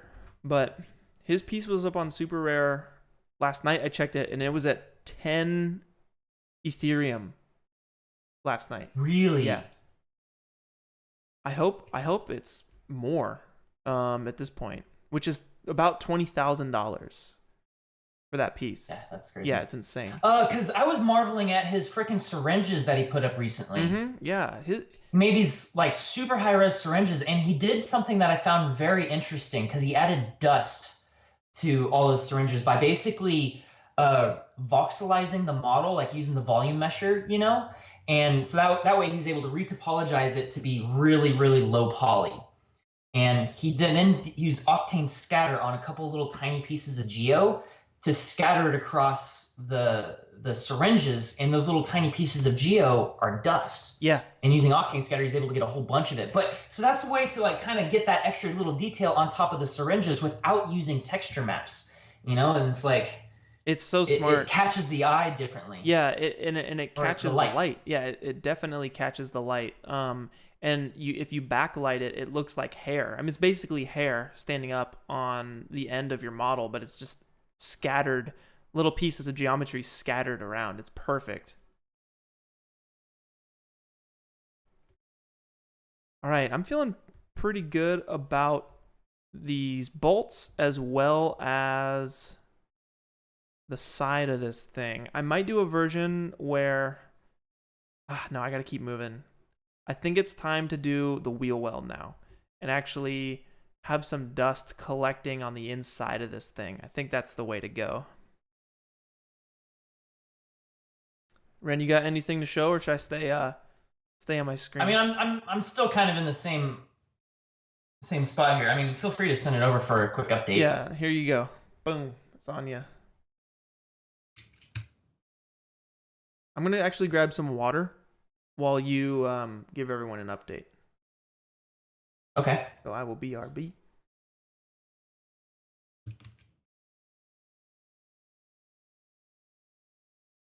So basically, everyone, I'm trying to animate a curb nudge. This OneWheel climbing a curb. And if you want some real footage of that, we actually released a video on the Corridor Crew channel last year where I tried to teach my friends how to do it. And in that video, I showed many examples of myself doing it, especially at the end towards the through the Patreon shoutouts. And there's lots of great reference there of this actually happening. This is honestly like probably the most useful like advanced skill you can get on a OneWheel because it's like incredibly useful for getting around town. Sometimes there aren't little, you know, anytime you got to get off your board to go up a sidewalk, you don't have to get off your board anymore. You can just climb the sidewalk. Anyway, I had this idea last night, or no, 2 nights ago, I had this idea. What if I animated this excellent OneWheel pint model from Reed, who is Late Night Renders on Instagram, a very talented CG artist. And he sent me this OneWheel pint model last year, like months ago at this point, being like, hey, use this however you want. Hope to see something cool. And I was like, sweet, I hope to make something cool someday. And that day is today. So it's all about just trying to get the position right. This is close, but not quite there yet. Oh wow, actually this is getting really close. That looks great. Okay, I'm gonna play it. Okay, so actually, I think this is way too slow of a lead up. So I'm gonna take this Z keyframe and move it way over, so it's faster. Actually, that's getting close. That's getting close. That's really good.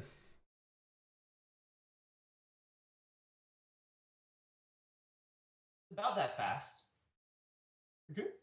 Are you gonna have it continue to drive a little bit? Drive off? Yeah, that's the hope and goal here, so that I can actually have it loop, so that like it goes from one curb to the next curb. But I'm gonna tackle that after I kind of nail down this one curb animation here. Yeah. So you like get the little piece, and then you'll duplicate it across everything else to make it look way more complicated. Yeah, exactly.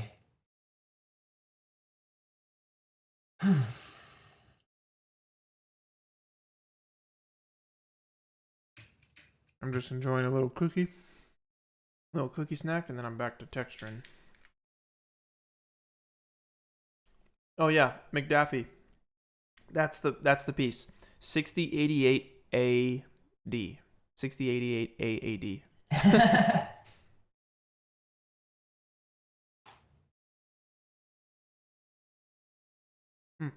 Mm-hmm.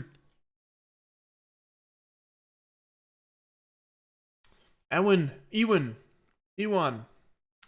I think one of those was correct. I'm glad, man. Thank you. I've been enjoying doing this. It's hard work, but it's very enjoyable. And it's cool that I get to do it with Ren here today, so I'm excited.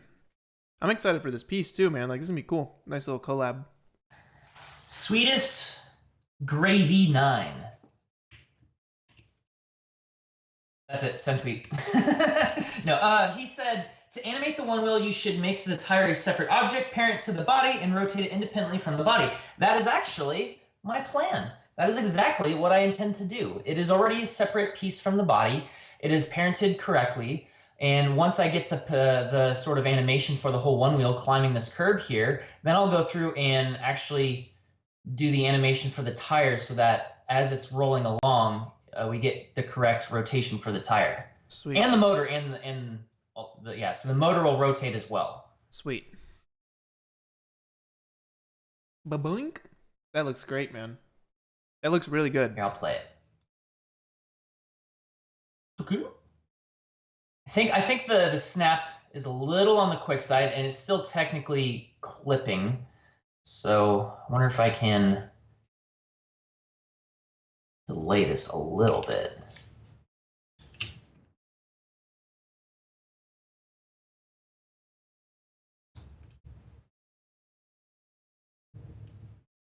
Oof, okay. But if I do that, maybe that'll... Yeah, because the whole thing about curb nudging is that if the tire hits the curb first before you start doing the pop, you're not going to climb that curb. You're just going to bounce off of it. Makes sense. So I have to start having this rotate much sooner. Ooh. That's getting close. That's getting close.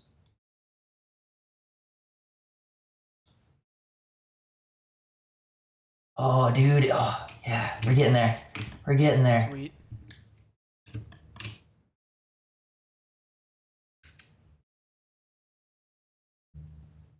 Okay, so now my...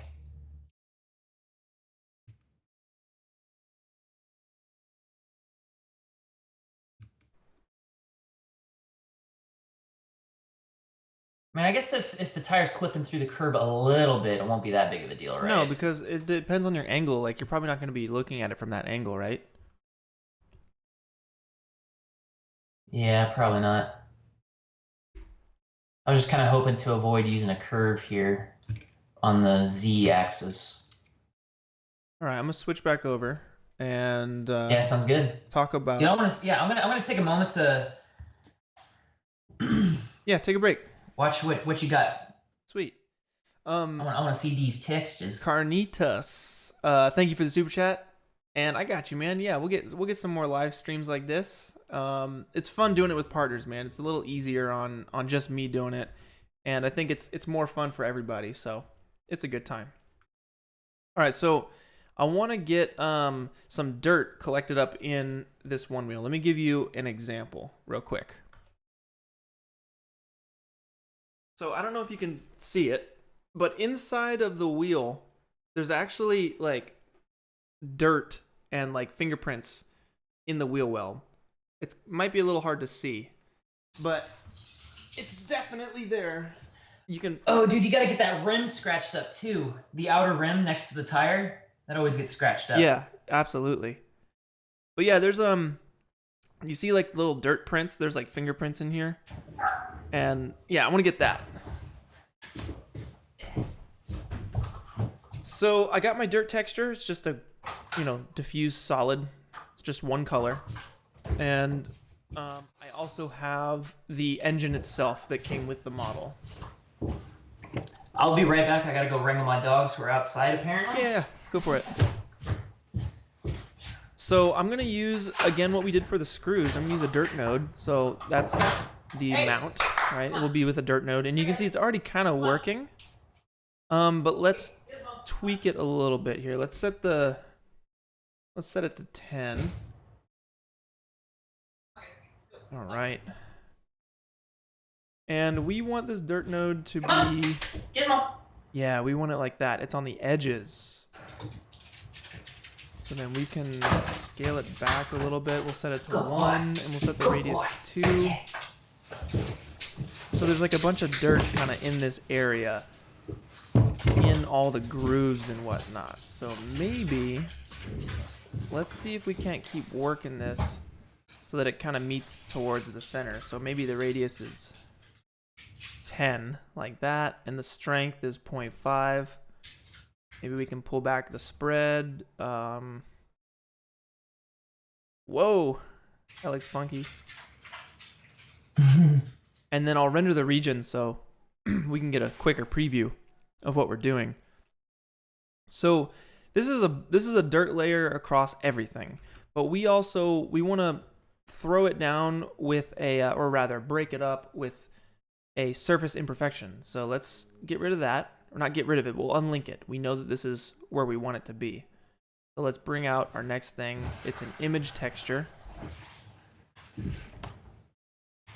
And I'll load one of my surface imperfections. If you guys want to get some of these, there's a link to them in the description below. Surface imperfection, 4K, and dust. Yeah, like maybe, what would be the best one? Or maybe like water, or we could do both. This is like wiped dust. And I'll need to just adjust the projection, which I'll always set to box, and the transform. And I think I need to scale this down.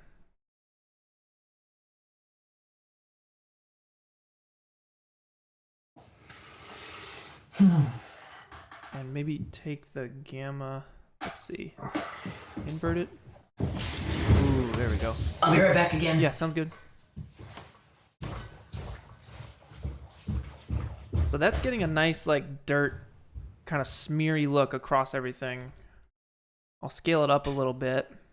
And I want to combine this with another dirt texture. So let's just control drag all this stuff up. So we'll save that and let's change out this one. Let's do it for like a streaks or something, you know, something grungy and nasty. Like that could be kind of cool, you know? Cold Film, thanks for joining, man. I'll see you next time. Glad you're able to make it. So Cold Film. Peace. So yeah, Wren, do you think this is too much?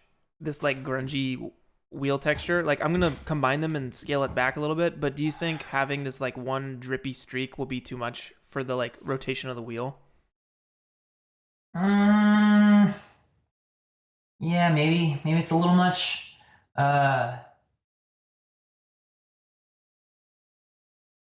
Let's see. Maybe we could just do like another dust one, but it's more subtle. Oh wait, hold up. My thing went. Is no longer live. Okay, now it's back. Something like that, maybe. Just general dust. And then we can break this up. We'll use a mixed texture on this. So I will... Yeah, because the wheel well is typically not scratched. But it gets dirt. It doesn't get scratched though. You know, like inside. Yeah, no, this is all the dirt. outside of the rim definitely does get all scratched. Yeah, this is all dirt right now. And okay. I'm just breaking this up. So I'm going to break up this mix texture here because I'm using both of those nodes, or both of those image textures to basically be combined together, but I'm going to break them up with like a smeary fingerprint texture, like you went to go grab your wheel, you know, and it kind of just like you smeared some of the dirt away. So maybe we can try and replicate that. I'll pipe in the same projection and transform, and I'll see if I can't crank this up to like 8, and then we'll solo it so we can see it. Okay. I'm not seeing it. I got a snack. Nice. Slinky. Slinky HD. Thanks for the super chat. Appreciate it.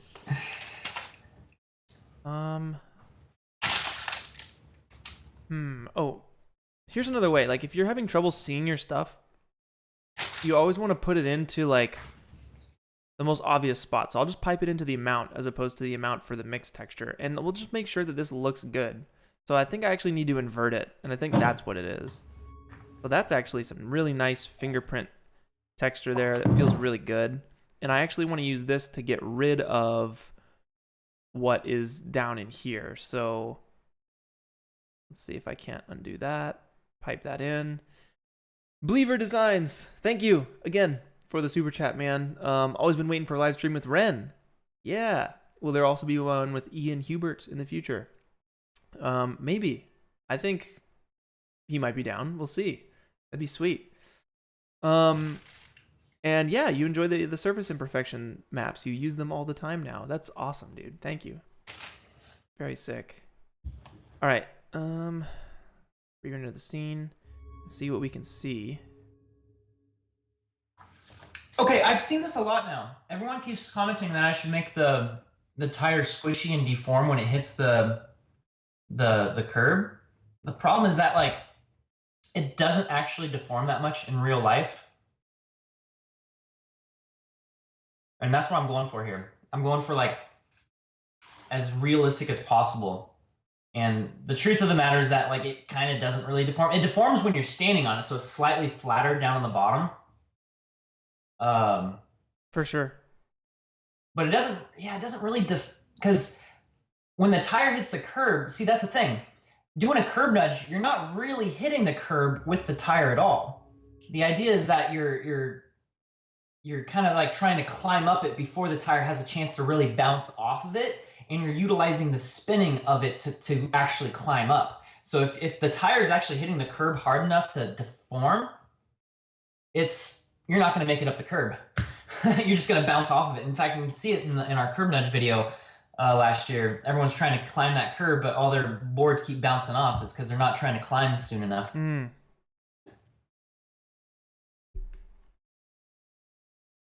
I'm trying to find the right node to make this work. I think that's it. No. Dang, this is tough. It's weird. It's like basically I have this material here, and I want to use this to erase this stuff here. It's like a second mixed material almost. But I know I can do this with the nodes. I'm just like, it's tough. I'm getting confused. There's a lot of different little maps and stuff. Multiply should work, but all this stuff is already white anyway. Technically, what it needs is like multiply, and then I'll throw this in there, but then I need to invert this or something.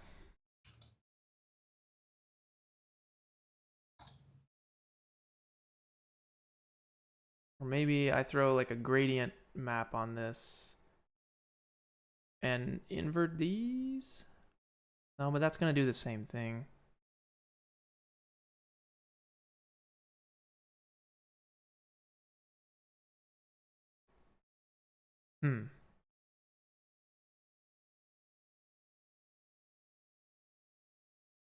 Difficult. Subtract. Yeah, I think subtract could work. That was my first inclination, was to do subtract.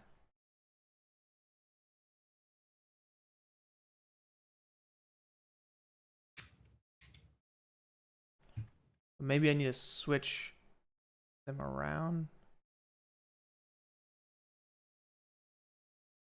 Dang it. What the heck?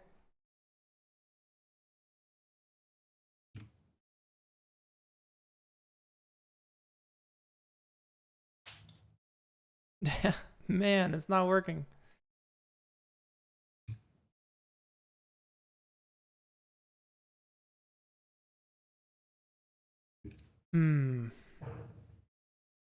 Divide by 0. Do I even have divide in here? Maybe I should just simplify this, and it's just the one guy going into here.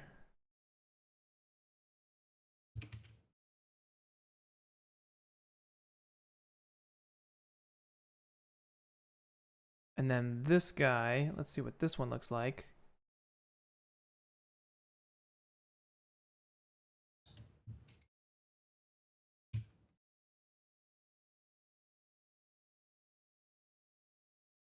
We'll invert this.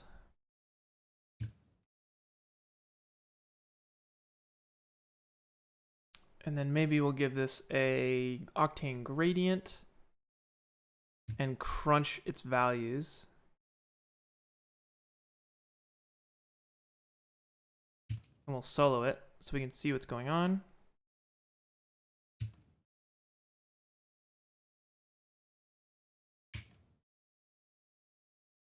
Something like that.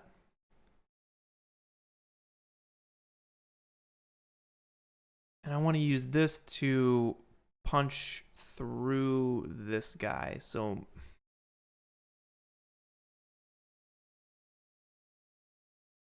let's see.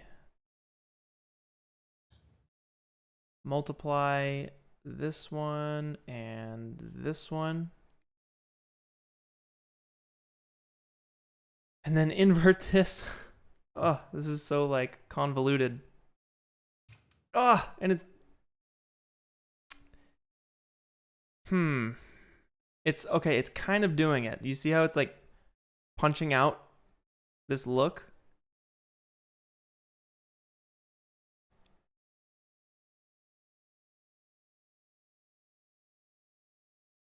I keep thinking you're talking to me and I should be looking. Okay, but then that's getting everything on this one.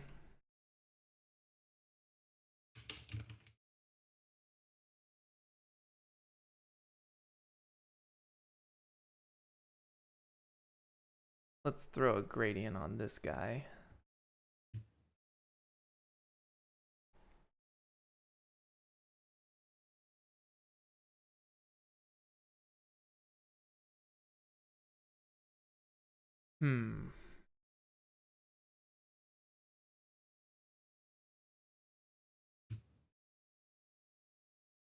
Oh, because it's in the multiply. That's why.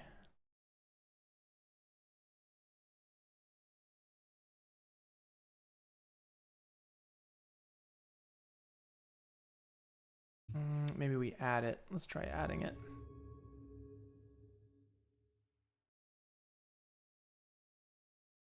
Oh, is that it? I think that's it.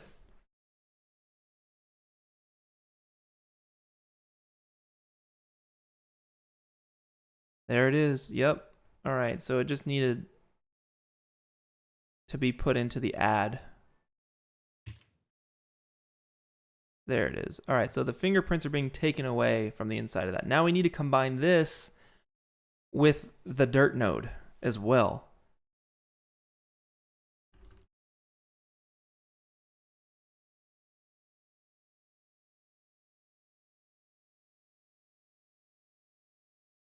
Andy boy, you've made time for one of the streams, dude. Thank you. Awesome, awesome.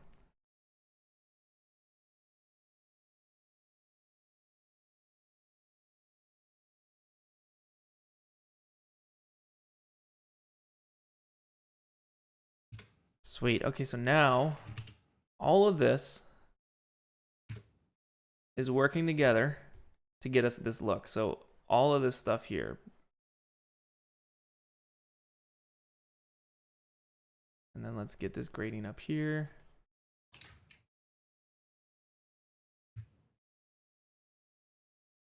And we can probably get rid of this one. Make sure you guys save your work. Save it, save it.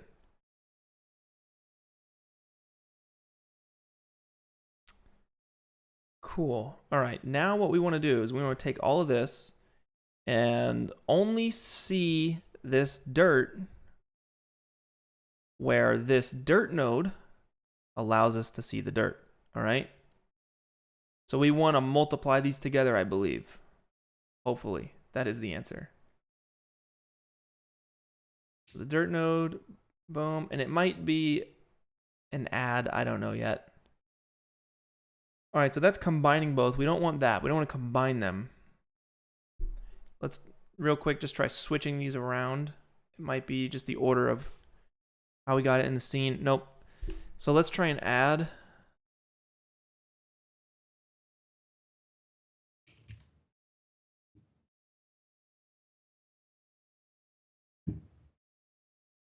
That seems a little too subtle. But maybe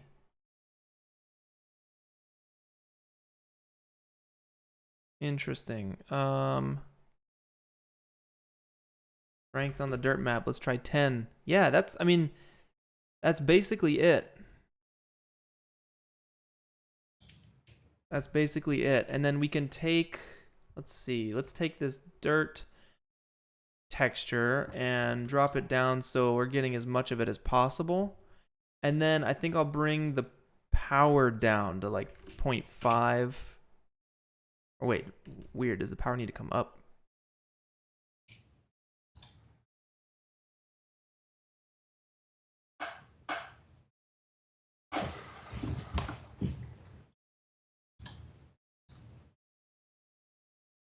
So it's too much right now. I think there's too much dirt. So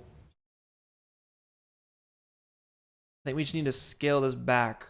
We can add a gradient right at the tail end of things. And we can say whatever's white, turn to black. So if you turn white to black, it'll go away. Or no, it's the opposite. So if you turn black to white, it'll go away. You see that? So let's just make, instead of it being completely white, let's just turn it gray. Or maybe a little brighter. So you're able to control how much of that dirt actually is in that wheel weld. And we just want a little bit. Very, very subtle. And another thing we want to do too is scratch up the edges of this thing. So you're going to see this edge right here is going to be completely scratched up. So let's see if we can't get that look. Let's go to our polygon mode and see where this would be. All right, so I'm going to do UL for a loop selection and then UY a few times to grow that selection. And we have a nice little selection there. That's where we want the scratched pieces. So I'm going to hit this button, the set selection button. You can also go up to select and hit, where is it? Boom, boom, boom. Where are you? Set selection right there, yeah. And that's going to make this little selection node or selection icon for us that will pipe into our material. But let's make a new one. Let's make a new mixed material. And this mixed material is going to include this big one that we just worked on, as well as this chrome texture. And we'll go ahead and apply that to the engine and apply the selection tag to the material. All right. So now we just need to break this up in a specific way. So again, instead of, let's see here.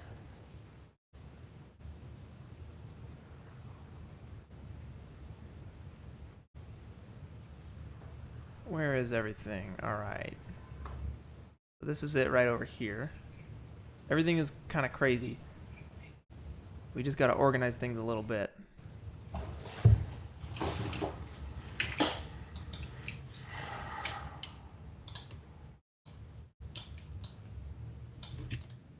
think I got to update my Octane.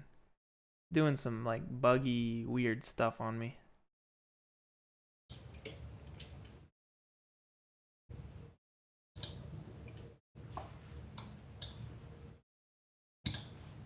What the heck?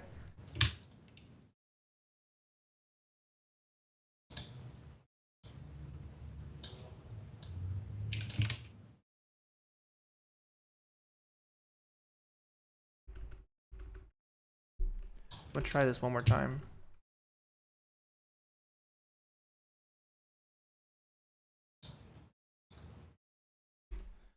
So let's go into the Octane node editor and select this material. Let's go ahead and drag in a mixed material. We'll also drag in our chrome material, and we'll just pipe these in this way. I'm trying to just work around some bugs here. And this now is working properly, so I'll pipe this up into our engine and apply our selection tag. Make sure you guys save, and this should work. Yes, looks good. Kanban23, do I plan on having more guests on the stream? Absolutely, yeah. It's a good time. It's really fun. Wren, are you alive? What's going on your end? I'm good. I'm eating my PB&J Uncrustable. Oh, heck yeah, dude. You got an Uncrustable right now? Heck yeah, son. Dang. Dude, that sounds really good, actually. Oh, All right. So we got a dirt node up on here. I'll set the strength to 10 so I can see what's going on. And I'll take the radius down to like 0.2. I want to just get this on the edges. I have a dilemma here. You want to switch back to my screen? Yeah. All right, I'm on you. So I'm getting pretty close to final animation here. If we just look at this side view here, it's like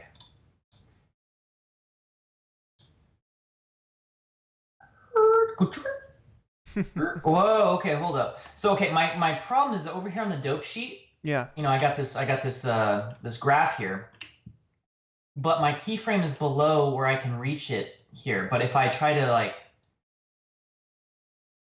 I'm only stretching it. I can't like scroll within this graph. Yeah, I've had that issue before, and I don't. I can only go left and right when I try to like, yeah. So I can't even access this keyframe. That's an issue I've run into as well. Does anyone in the chat have an answer for that? It's great, man, because I learned so much from the chat. Honestly, like I'll run into stuff. Yeah, no, this is cool. And like they'll help out. It says, can you alt-click the axis on the left? What axis? Axis? Try holding like this thing? Try holding control. Oh, on. Increase the timeline with R. Try shift. Yeah, I've tried shift, control, alt, all different permutations of that. On the line with the numbers. On the line with the numbers. On the line with the numbers. Yeah, which numbers? Up here? I don't know. That's not it. Y'all gotta be specific. Try holding mouse scroll. Middle mouse button scroll? I don't know. Yeah, this scrolls the entire dope sheet. And I just need this area specifically inside here. Yeah, the Z. It's like if I hold down control, I can like zoom in and out, but only in the left and right direction. And if I grab this thing here, I can scale it up and down, but I can't like scroll within this sort of base here. So y'all try if you guys are trying to help, try and describe the whole thing in one comment, because I don't know what you're talking about before or where he was. Like I don't know where he was.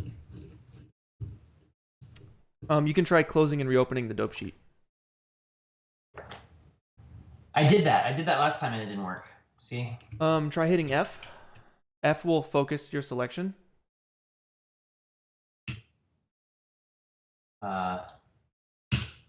No.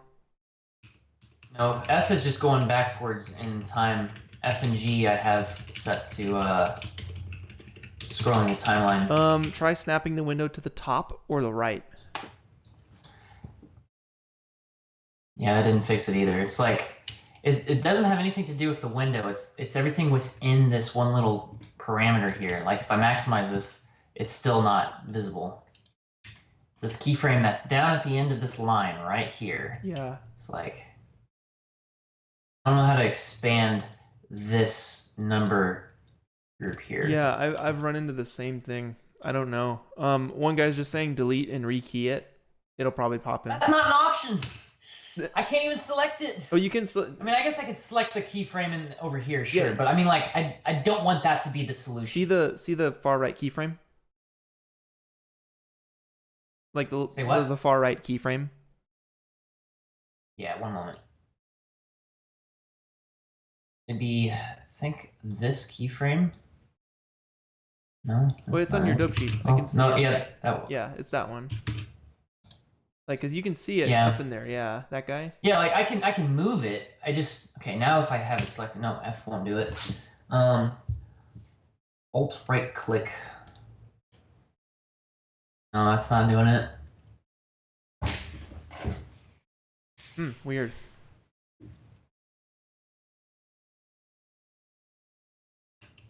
Yeah, that's weird.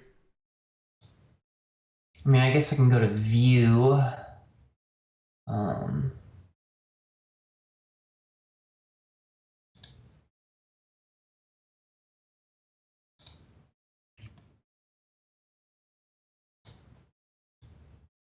So it says select that keyframe and change the value on the right.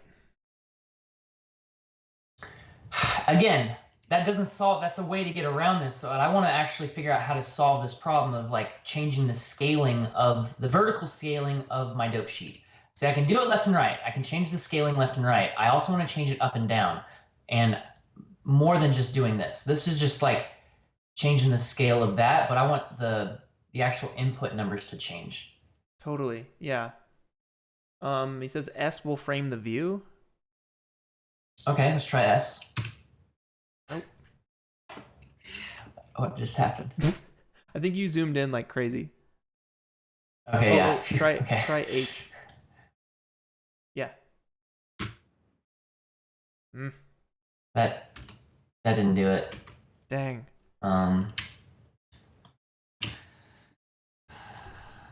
Brutal. I don't want to change the value of this keyframe. What if this is the keyframe I want it to be on? What if this is the exact value and time I want it to be? Yeah, totally.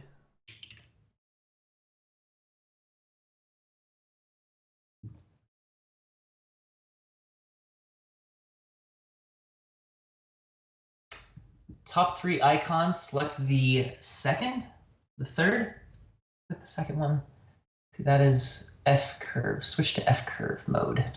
Oh boy. Okay, I should probably F curve. Okay. Okay, that may have. Oh. How'd you do it? So it's this icon up here, but this is also still not exactly what I want, but kind of. I lost all the others. This is interesting. Okay, so if I was in the dope sheet view, okay. But if I go to the F view, I can now at least select this keyframe. That's okay, that's close to what I want. So what is this third view? Oh, that's not what I want. How can I get a F curve mode inside the dope sheet?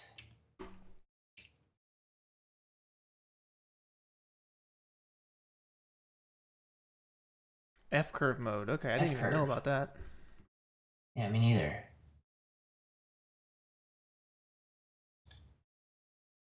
I select that keyframe. F curve, show velocity. A velocity is just a speed with a direction. I don't know who I'm telling that to. Okay. Just random science facts to no one. Like, you went into like this mode. Dude, that's hilarious. For no reason. These fun facts. Well, like speed and velocity. Like I've gotten that question. Like, what's the difference between speed and velocity? And it's like they're the same, except velocity has the implication of a direction.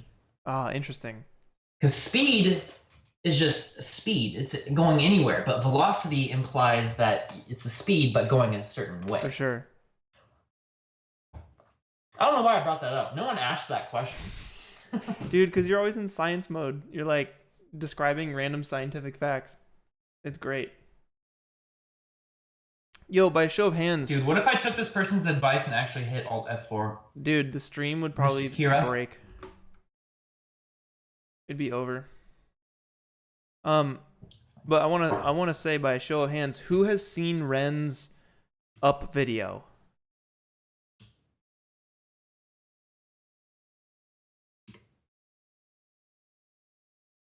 Nobody. No one. Oh, here it comes. Yeah. A lot of people. Yeah. Oh boy, yeah, there it is. Oh my god. Sweet. Nothing like asking a question and then just like radio silence for 10 seconds and all of a sudden a flood of people. Oh my god, it's another flood. Jesus Christ. Yeah, that's sick. That's awesome. That's cool. Thanks everyone. Yeah, that's just like, that's Wren's latest science video. He's got like 6 more, 7 more, maybe more. I don't know. Well, I've only got like another 3 that I actually have like an idea for. What's one is I want to definitely do the solar panel one. How many solar panels would power the world? Yeah, that'd be sick. That's one that I've tried doing twice before now, though. So third time's a charm. You tried writing it twice before? Yeah, it was hard, dude. It was so hard. It was probably the hardest one to try yet, just because it's like there's so many different things to consider, and how do I boil that down to like a simple little thing? For sure. It's like energy is complex. I want to do one where we talk about how much data has been consumed, how much data you can store on a device, like show like a floppy disk versus like a 1 terabyte micro SD card. I like that one. I like that one a lot. Yeah. And hopefully one day I'll be able to do the moon video. The moon video would be sick too, man. Yeah. Lots of sick stuff. Here's a hint on what that idea is. Basically, NASA has this mission planned or proposed. They have a proposed mission on the moon that will basically turn an entire crater into a giant satellite dish, like a 4-mile wide satellite dish. And all they have to do is like lay this tiny mesh of wires across the whole crater, and it'll act like a satellite dish. And they'll use it to actually look into deep space because it's on the dark side of the moon, so you won't get any interference from all the radio waves from Earth. So you'll get like a nice clean signal with a giant satellite dish looking straight into deep space. That's really sick. Is there like a date on that plan, or is it just something that they've been wanting to do for a while? Honestly, I don't know. They have a lot of missions that are proposed that never actually go anywhere. For sure. So we'll see. When are you gonna eat a terabyte? So that was one of the ideas we had, is that like, what if I spent $200 and bought this micro SD card just so that I could eat it? Dude, that article that you sent me about that guy who actually ate yeah, it? you should accidentally. You should tell him a little bit about that. That's hilarious. Okay, so like we talked about this on the podcast, and then so people started sending me like stories of people actually eating micro SD cards. And this one guy actually did it by accident. He had taken the micro SD card out of a drone, and he was like juggling a few different cameras. So he just put the SD card, like, you know, you grab it in your lips, like so. Here, I'll do it right now. Oh like micro SD card, and look. And then he like tripped and accidentally like caused it to go into his mouth as he was inhaling. And next thing he knew, he swallowed the SD card. Dude, so sketchy. But the problem is that that SD card had all of the footage that he shot on that drone for that shoot day. Ugh. So he had to go to the director and be like, hey, I just ate your footage. Like, literally. He was like worried about being fired. He was like gonna be fired, and they were livid. They were like, dude, what? It's so funny. Yeah, and so he had to actually wait until he passed it, and had to fish it out of whatever it was that was passed. Oh my god! All of the gunk, clean it off. Oh, and another dude sent me a video. His baby accidentally ate a micro SD card. Really? And he had to fish it out of his baby's diaper. Oh, dude! He sent me like a poopy micro SD card picture, and apparently that one worked just fine. But the other dude who lost the drone footage had to like do all this special recovery stuff because like the card had gotten corrupted. That's so disgusting. That's freaking hilarious, dude. Oh my god. Could you imagine? Yeah, man. It'd be rough.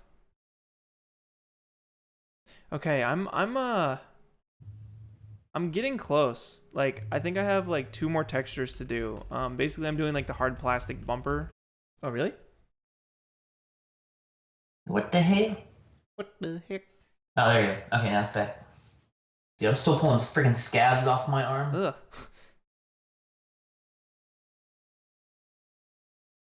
All from a washing machine exploding. Wait, what? Yeah. Flooded my kitchen, so we're like, Jen and I had like our pots and pans out trying to catch all the water spewing out of the wall and then like throw it over our fence outside. At your new place? Yeah. Dude, that sounds horrible. It was awful, dude. It was, yeah, I had to jerry-rig this whole thing. It wasn't the washing machine's fault. It was the drain going into the wall was clogged. So after a giant wash where like the whole tub was filled with water, it was trying to drain it, and instead drained it onto my kitchen. Oh, jeez, floor. dude. That's so rough. Someone was commenting about how I moved my arm. Yo, Stephen Parker with the gorillas. Definitely shout outs to my boy. You guys, GSG? he might know. I mean, well, I'm just saying, like, I'm a Donkey Kong main right now, so.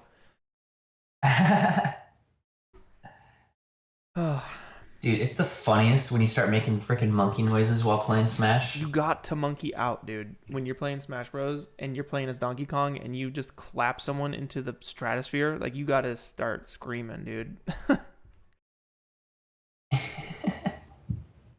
All right, Ren, I'm feeling pretty good about this. I need to get the like front bumper plastic all chewed up and stuff, and then I think I need to do a pass on the wheel and maybe the grip tape. I think. Dude, the foot pads. Yeah, the grip tape. The foot pads. Get some dirt on them foot pads. Maybe I'll do the foot pads first, because you're gonna see those. Oh, are you gonna put any scratches and stuff on the tire, or is the tire gonna be clean? No, I'm gonna dirty up the tire. I think right now I'm gonna do the foot pads and the grip tape to be all dirty, and then I'll do any stuff underneath the board that you probably won't see.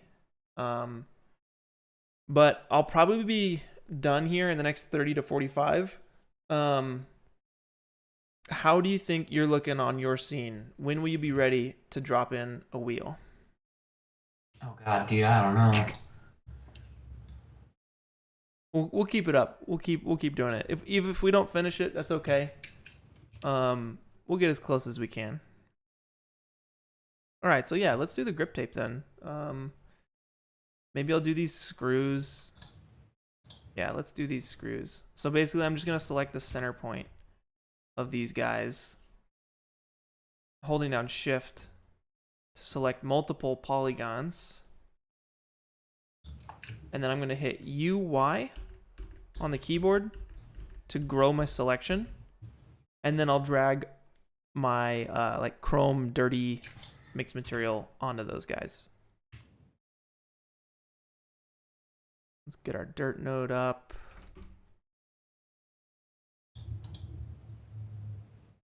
We just have like some shiny points there. It looks pretty sweet. But yeah, right now what I want to do, I'll go into full view here. I just want to dirty up these foot pads.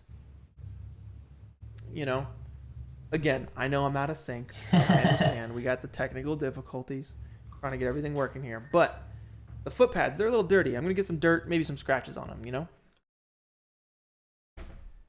Yeah. So that's next. People still trying to help me on the freaking keyframe selection. Really? All right, let's see here. Grip tape. The grip tape just looks like the plastic. I want to make this probably... I think the grip tape is actually at a good color. I think I just need to dirty it up. So it's like all of this stuff. If I hit UI, here's another tip. If you download a model ever and it's all one piece, chances are it's a combination of like a number of pieces that they bake down into one piece. So what you can do is actually select, you see how I'm selecting the foot pad? And then if I hit UI, it's going to grow my selection, but it won't go beyond that one piece. So I can like pop the foot pad off, and that's a really easy way to select it. So I know that that little piece there is my foot pad. I also know that this piece back here is the foot pad. So I'm going to select that, grow that selection, and now I have both foot pads. The shortcut is UY for grow selection. All right. So let's see. I think I need to apply this material to the board. That way we're able to just manipulate the single material.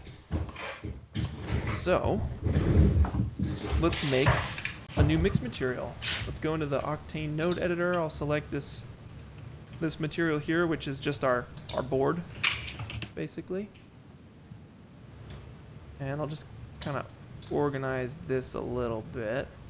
And it looks like we have, maybe I'll duplicate it because it has a bump pass on it that we don't want. And I'll just update this guy here. Bam. Now we'll go into this one, and we can delete this bump channel that we had set up previously.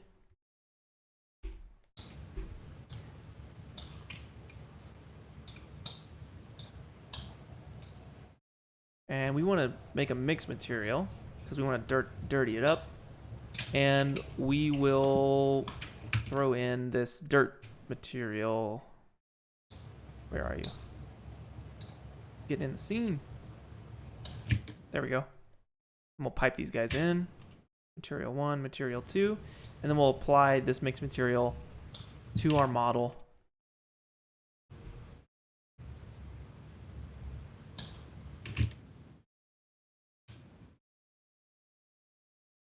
Come on. No, I don't want to do that.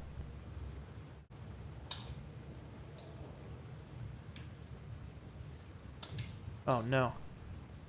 Object view. Bam. Sweet.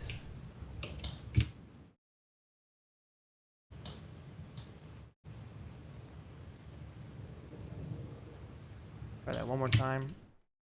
Bam, drag and drop. Cool. All right, so now it's splitting between the dirt and this this bump here. So let's go in and let's break this up with just, you know, some general dirt here. So I'm gonna use my surface imperfection pack once again. The texture projection will be set to box. That way it uniformly distributes the texture across the objects we have selected.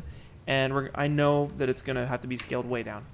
And then I'll search for any one of these. Like we could do a mixture of, I don't know, maybe these dust wipes. Something like that. We can go 0.0025. And we can set the gamma to 1 to get a little bit more out of it. And maybe that's a little bit too uniform. Maybe we need something like this guy here.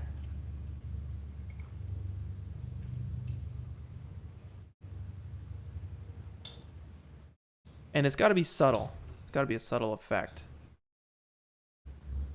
So we take the power down to 0.2 perhaps, and we can scale it up.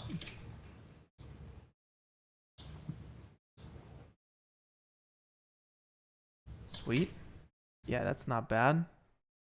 And then it'd be nice to get, let's see, I'm looking at the reference, some scratches in here I think would be nice. So let me take a look at the back of this board. Sweet, nice and dirty. I like it. And I'll make a new mixed material. Let's actually go into this mixed material that we were just working in. And let's go ahead and let's drag in a new mixed material. And I'm going to make a new... Yeah, I'll make a new Octane material. Dude, I got ghosts in my house. Wait, what?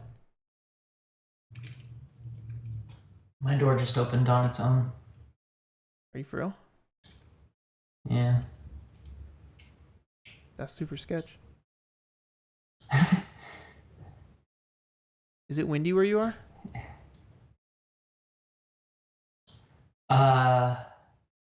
No, yeah. It is? Sorry, I'm like, it's hard to like talk and also do effects at the same time. I don't know how you do it, man. No, understood. Understood. All right. Well, hopefully you don't get snatched up by some ghosts. All right. So I'm going to try and get some scratches over top of this thing. So let's pipe in this material. And the amount, we'll use an image texture. Once again, projection. This is what we're doing all the time. Projection is set to box. We bust out the transform node and we set it to like 0.0025 or something, and we'll load in a scratch texture. Something subtle.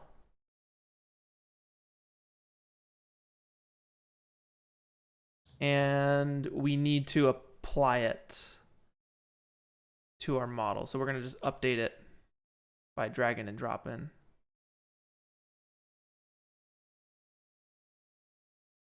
And we could switch these around.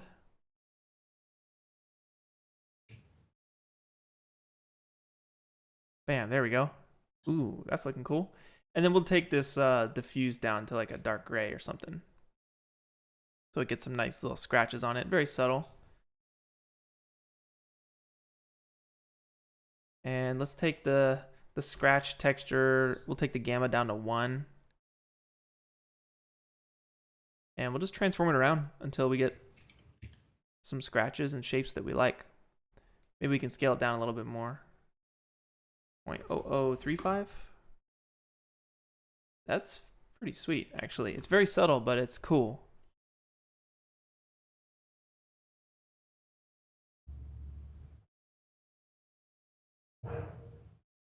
And then to make it easier to see, I'm going to make a new Octane HDRI, Octane Sky here, and I'll set it to just the color.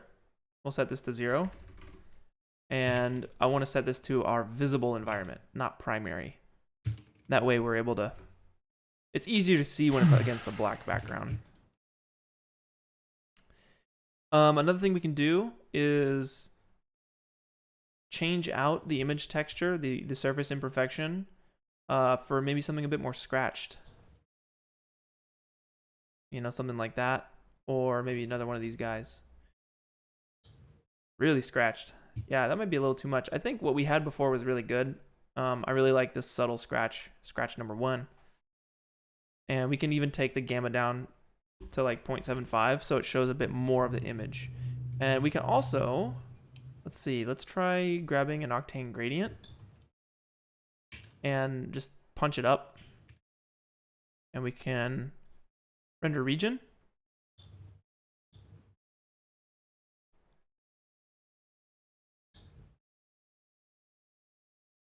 Maybe we'll do 2.2. Oh.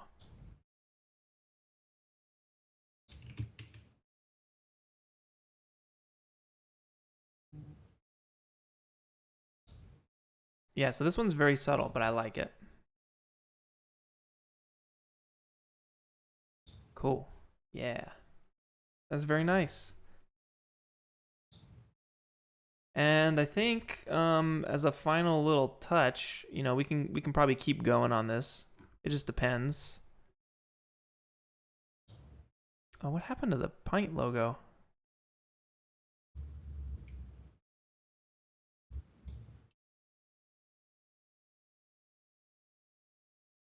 Kind of grayed out.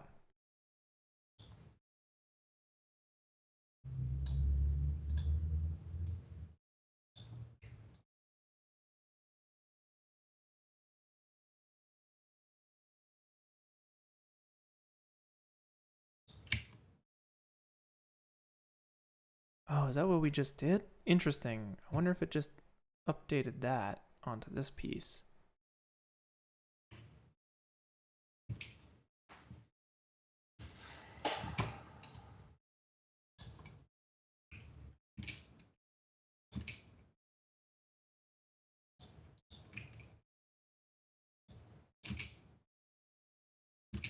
Yeah, this looks to be...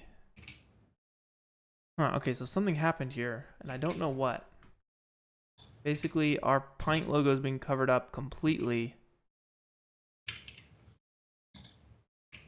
And we had scratches on this, and I don't know what happened to our scratches. That's why you save iterations. So I'm gonna save one now. How you doing, Wren? Control-Alt-S. What is that? It's a save version. Ooh. Save, let's see. Save incremental. Save incremental. Yeah. Yeah, so that way it automatically saves it as a new project file with a number on it. That's very handy. Yeah, that's very handy. I'm so used to doing it the Chris Schmidt method and doing it manually, but I gotta do it this way. Also, we got Winbush in the house. What up, Winbush? What's going on, dude? We got Winbush. What up? Winbush got accepted into Super Rare, guys, and he's gonna be posting. Oh, dude, congrats, man. Yeah. He's gonna be posting some art soonish. There's no announcement yet, at least I don't think, on when. But yeah. Dude, I gotta get my submission in this weekend. Yeah, dude. Yeah, you do. I gotta make it happen. Absolutely. Yeah. Figure I'll focus on Super Rare first and then get to the others afterwards. But once I can get Super Rare. Yeah, Super Rare is super sick. I love it. I'm excited to get get going on it. All right.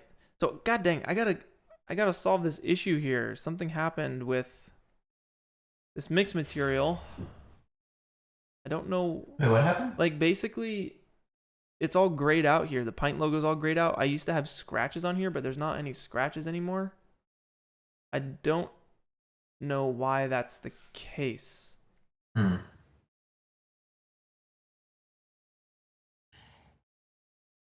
You're excited for Harry Potter rated R. Well, that's coming out tomorrow. It's kind of ridiculous. Yeah, it's kind of strange. It's not exactly rated R. Some of it's very rated R. Others is just kind of fun. Yeah. Yo, wait, we got Lebrov in the stream? Andre Lebrov? Oh, for real? Wait, where? Where is he? Where's my boy? He's cool. I like his tutorials. Yeah, dude, he's super sick. I don't see Andre Lebrov. Who said Andre Lebrov? Bring Andre Lebrov in the stream. I misread that. I'm sorry. Who said that? Wolo Wizard, you got me so excited for a moment. Dude, that guy's awesome, man. The dude is friggin' sweet. He's so nice. I actually interviewed him for remember that video I was telling you about, Ren, about like organization and folder structure and stuff? Uh-huh. Yeah, I interviewed him for that. So I still need to edit all that stuff together. I interviewed like Beeple and Andre Lebrov and Ian Hubert, Blender Guru, and a bunch of other people about their like, what are your secrets for folder organization, asset organization, and like how do you work efficiently and not just be clicking around looking for your files all day. So I need to finish that video. Instead, you're doing a live I stream. know. What am I doing? Nah, this is great. Okay, I fixed my issue. There we go. This is looking good. Pretty happy with this. Yeah, that's awesome.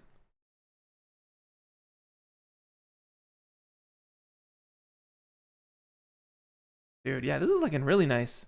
I'm gonna dirty up the tire next, but oh, I still want to do one last thing for the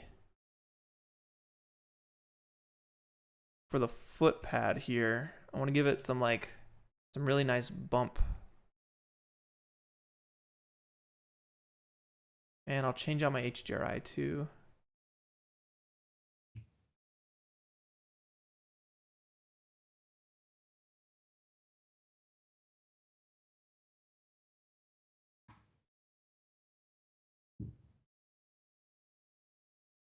Oh, Jay Chen as well. What's up? Hey guys, what's going on? Jay Chen's from PNY, and he he helped me do the render montage. It was a contest, and they Oh yeah, totally. That's right. yeah. Shout outs to Jay and his kids. Yeah. Yo, shout out to Saipavan 3DFM. What's going on over there? Now you're just showing some love for us. I wanted to show some love for him. Heck yeah, absolutely.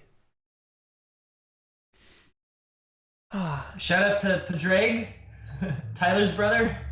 Yo, Tyler's brother! Yo! That's hilarious. Yeah, Jay's we got little, 680 girls people. Wave their digital hands. Still strong, man. Still going. Uh-oh, I missed Jay's super chat earlier. Oh, you did? Yeah, I'm scrolling up, and it's gone. I'm so sorry. But I'm glad I saw you here, dude. Thanks, Jay. I appreciate you, man. I'm sorry. I'm doing the best I can. Tila, thanks, man. It's been a good stream. I agree. Minus my dubbed audio.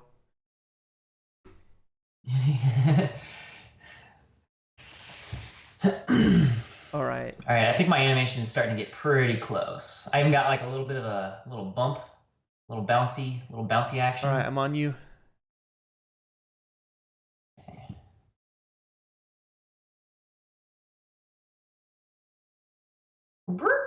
Nice. Oh no! Oh no! See, sometimes the problem with too few keyframes is that you don't have enough control over specific moments in time. Mm. What's the best way to deal So, with that? Do you like cut it in half and make a keyframe within that moment? yeah, if I need to, I'll just make another keyframe, but, uh-oh. Hold up. All right. We're back. My AirPod died. I've been switching back and forth as they die. For sure. Let's see.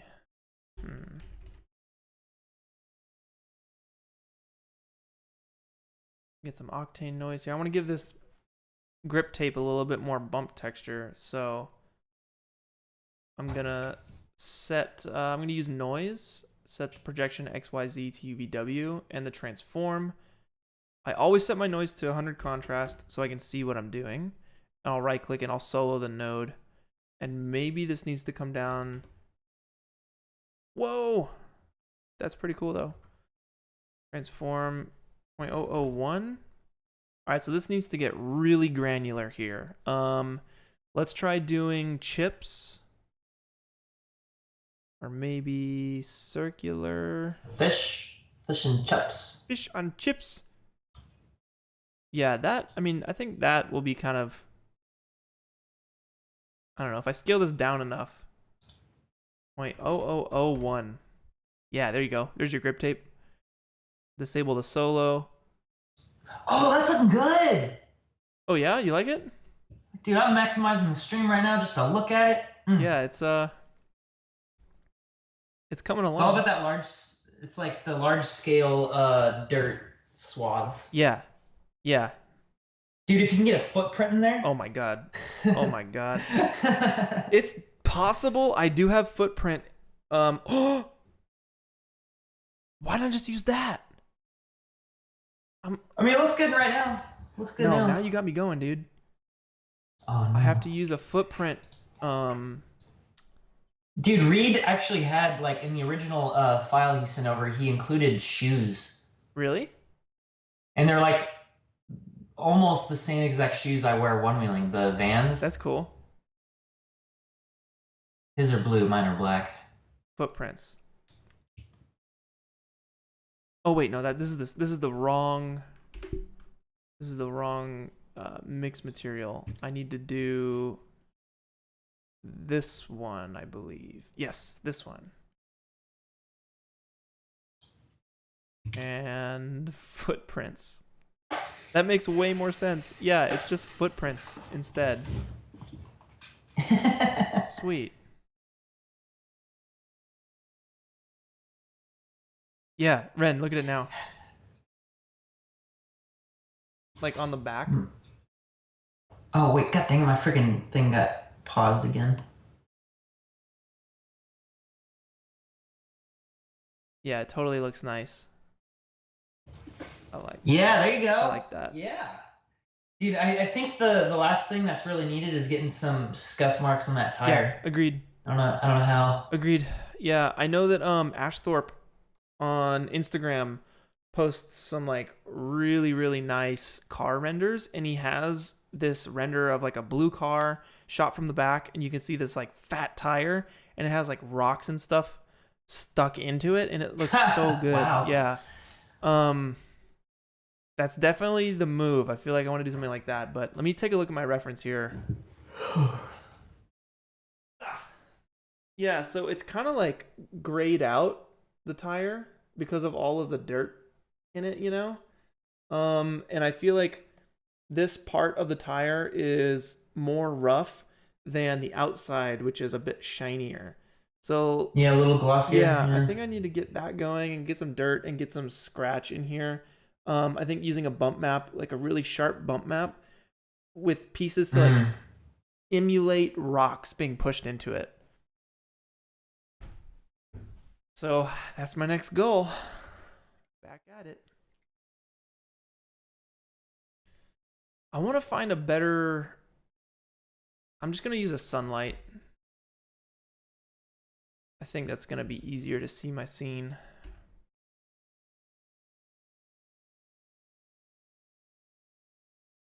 I'm gonna pour myself some more coffee. I'll be right back. Yeah, sounds good.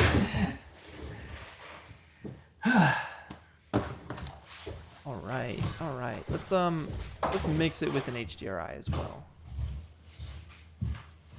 Yeah, now that I'm in the other room, you can still hear me from the chat. Ren's whispering in my ear from the kitchen. That's ridiculous. All right. 3 beers, Ren. I don't think I have any beeroos on me. I wish. Uh-oh, Ren's out of coffee. Oh, let's see. Let's get another HDRI. There we go. That's nice. I like that.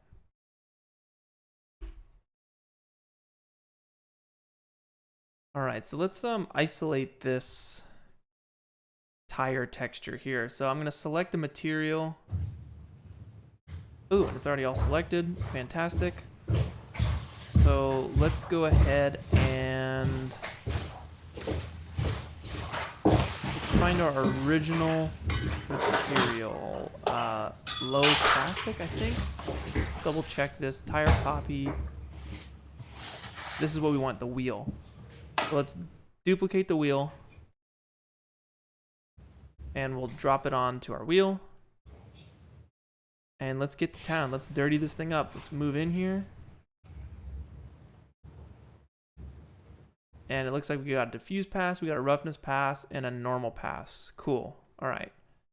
Let's just try doing some stuff with the bump real quick. So I'm going to do an Octane noise here, which I can never...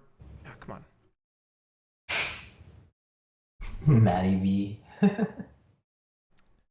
Oh, not noise. I need Octane noise. It's over here on the left. Octane noise. Boom. We'll drag it into the bump. And let's mess with the projection. You can see it looks a little warpy. So if I set it to 100, you can see it's being... That's actually not that bad. Let's take... Whoa! What was that? Are you looking at the bump channel? Yeah. Let's scale it down. And let's go to like chips. And invert it. And like that. That's looking good. Yeah, dude. That's the vibe. That's looking good. And you know what you can probably do? Oh, next level. Next level. Here's what you do. You take this noise, control drag it up here. And you... Oh, wait. Okay, next level. Hold on. Here's what you do. You mix material. Dude, check this out. You mix material between the diffuse channel. Wait. Bear with me. You mix... between the diffuse channel and an RGB. So the RGB is going to be like our rocks. Imagine this as our rocks.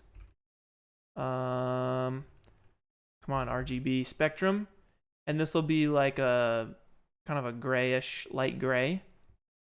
And you're going to split up these two textures, this RGB and this image texture, with the noise, the same noise.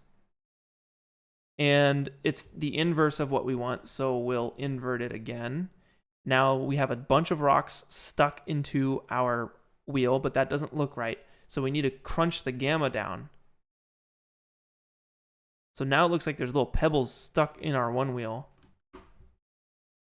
And let's see if we can't crunch this down, this bump, to like 1.2. Oh my god, I just figured it out. What, did you find the zoom? Did you figure out a zoom? Yeah, the zoom thing. Check this out. Wait, for real?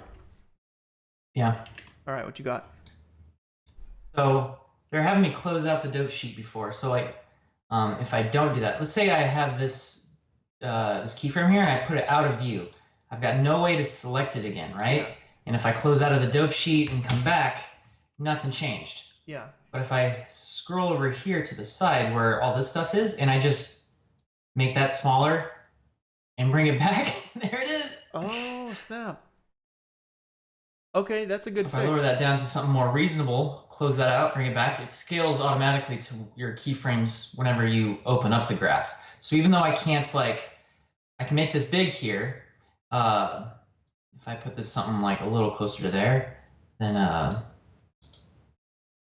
yeah, I guess it'll be the maximum. So it's 400 down here, but if I was to put this up here, and then this down there, then close out and come back.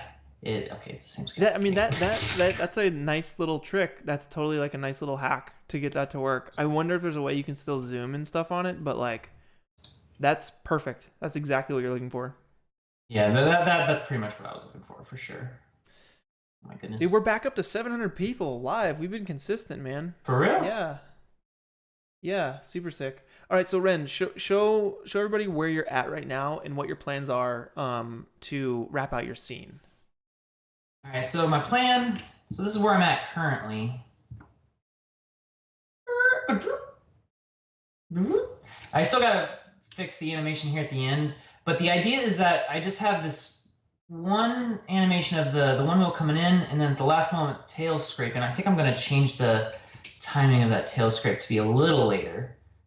Because right now I have a pretty long lead up of dragging the tail, so I might try to make that a little sooner. But anyway, yes, the kind of the plan that I've got going here is that I think it'll probably be an angle kind of like this, where maybe I have a camera and it's just constantly kind of moving, forward like this, and I'm just duplicating this plane and offsetting it off to the side and over, so it's something maybe like this, perhaps. Sweet, yeah. Oh, and it goes up. Something like cool. Yeah, so that it's just a constant so we see this guy come flying in, then and then it continues off, and so it keeps going. It's just the one curve here, and then the camera just keeps slowly moving this way as the next one comes up. So it's just a way of basically duplicating this one shot over and over again, so that we get that loop. You know what you should do is, well, this is up to you, but like if you made it like a skate park texture, where it's like the wood, like the glossy wood skate park texture, and then you had like a metal little like pop thing on the curb, so it just looks like little lip. Yeah, so it looks like you're at the skate park. Like that could be interesting. Not bad. Otherwise, like, yeah, I don't know. I was picturing just like a sidewalk material, and then like maybe some sort of like colored curb. I was even thinking of like photo scanning a real curb and using that, but that'd be sick.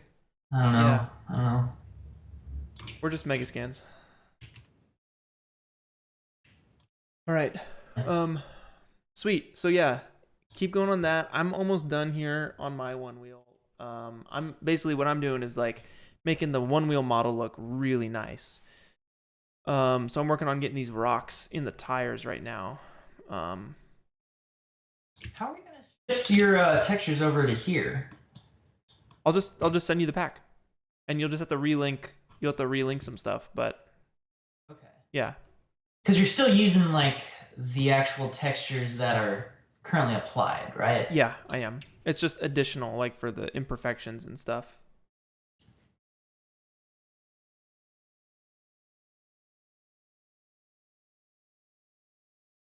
Sweet. Yeah, that totally works for the rocks. That is super cool. I like that a lot. It's a good looking tire. Yeah. That's actually a very realistic looking tire. Like that's exactly what my tire looks like. With all the pock marks from the Yes, it's the pock marks. Yeah, exactly. That's what it is. It's like, oh, mine's shredded, so it's not exactly a same sort of look, but yeah, because over time you get little divots just literally carved out of the tire. Yeah. So I think what I'm gonna do now is it's like pretty shiny. I'm going to actually dirty it up, because it needs it desperately. Oh, someone's commenting on the hairline in the middle of the tire. And that's just what the actual tire looks like fresh out of the box. It's got a seam. The only way I'd be able to get rid of that is to go into the actual like Photoshop texture. The actual texture map, yeah. I don't think it's a big deal. It's one of those things that gets worn down over time, but yeah, agreed. I think it's fine. Agreed. That is looking really cool. So maybe what I'm gonna do here is actually use another dirt node. So let's get rid of that. Let's pipe in a dirt node. And we'll solo it. And I'll crank the strength just so I can see what's going on, and then I'll crank the radius. And I think that's going based off of the corners. What's the best way to do this? Yeah, it's like the inverse of this is what I want. So there's more dirt. Let's see if I can't go in here with can I do strength 20? No, max is at 10. So I'm gonna try and get this to be a bit more black and white. So I'll use an Octane gradient and just push these values.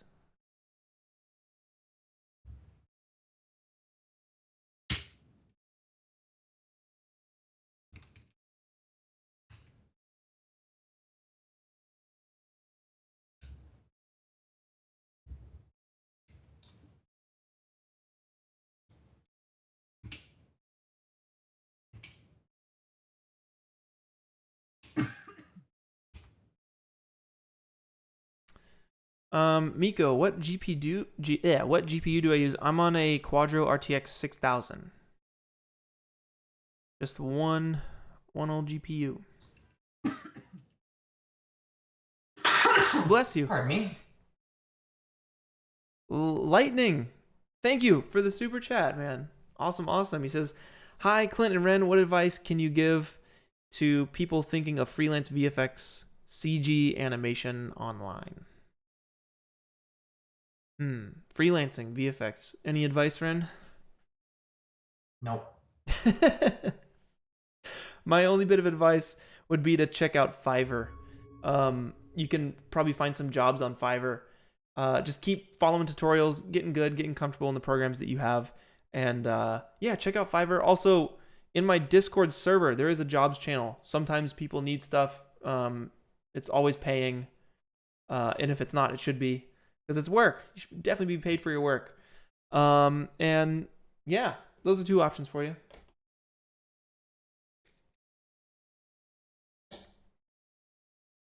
All right, I think this is probably good enough.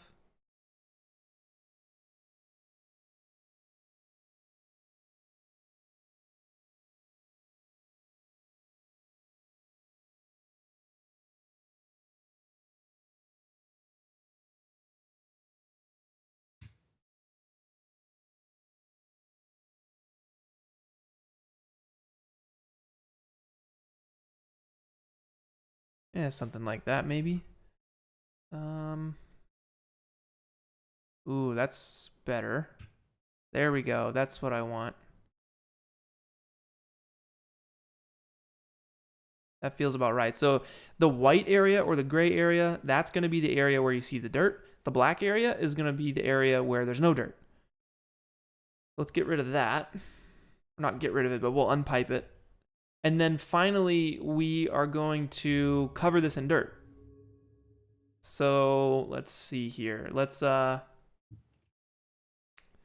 another mixed material down. All right, so let's pipe this material in, this mixed material. And let's throw another mixed material in between it. Now, what we want to do is that we'll have that be texture 1, and we'll have a surface imperfection, or you know what, we can do this with just noise. So I'm going to do an Octane noise here. We'll drag it out from the side. Into texture 2. Projection will be XYZ to UVW, and transform. We'll scale it down a little bit. 0.001. Cool. All right. Let's take our octaves. Well, first off, to see what we're doing, we'll give it the contrast, and we'll go a little higher here. Maybe point. Yeah, that's not bad. Let's go octaves 10 and omega 1, and that's really going to break it up nicely. And we can set our gamma a little bit higher, something like that, and then we'll take our contrast back down to a reasonable number.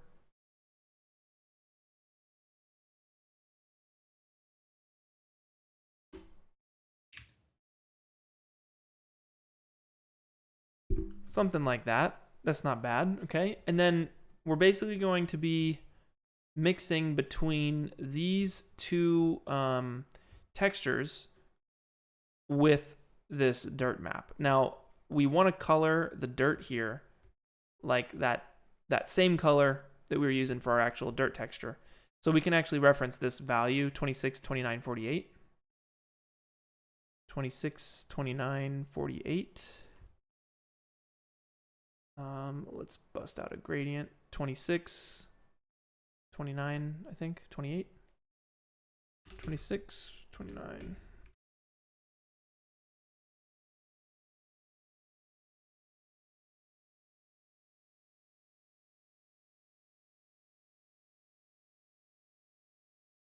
And then we'll do the same. Yeah, we'll just have it be one color, right? And we'll mix between it with the dirt node. So right now we have dirt in the middle of the wheel, but not on the sides. That's exactly what we want.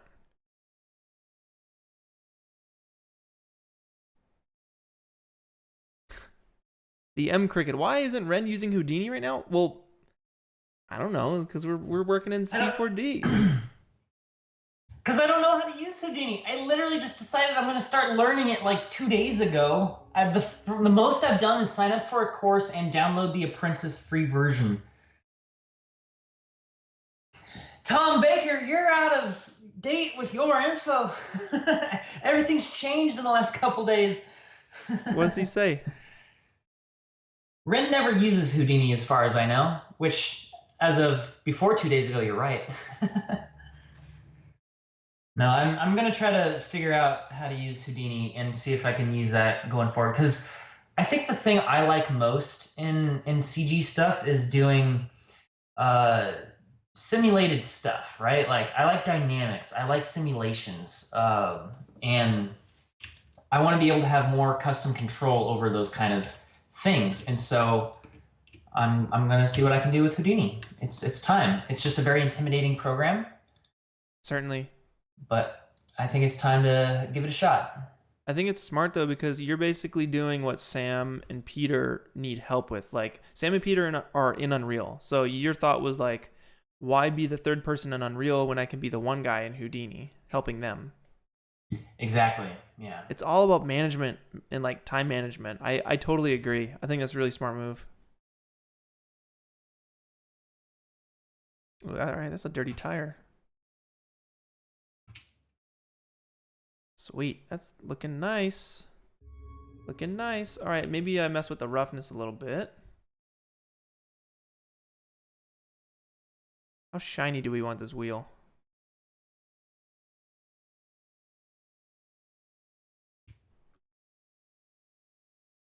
Yeah, that feels pretty good to me. That's a dirty wheel.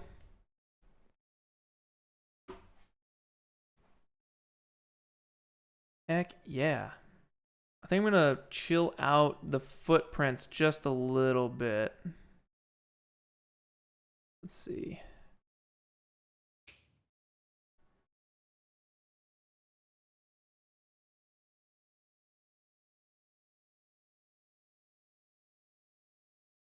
Is this the footprints? Yeah. Power 0.1 maybe? So there's a little bit more subtle. And then I think I can scale them down just a little bit. 0.004.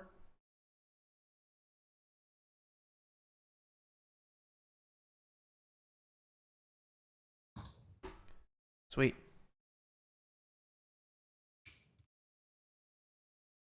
Okay. That looks really good. I'm feeling happy with this. I think the last thing I'm going to do to texture this thing is to just grunge up this plastic here. This dark gray plastic. It needs work.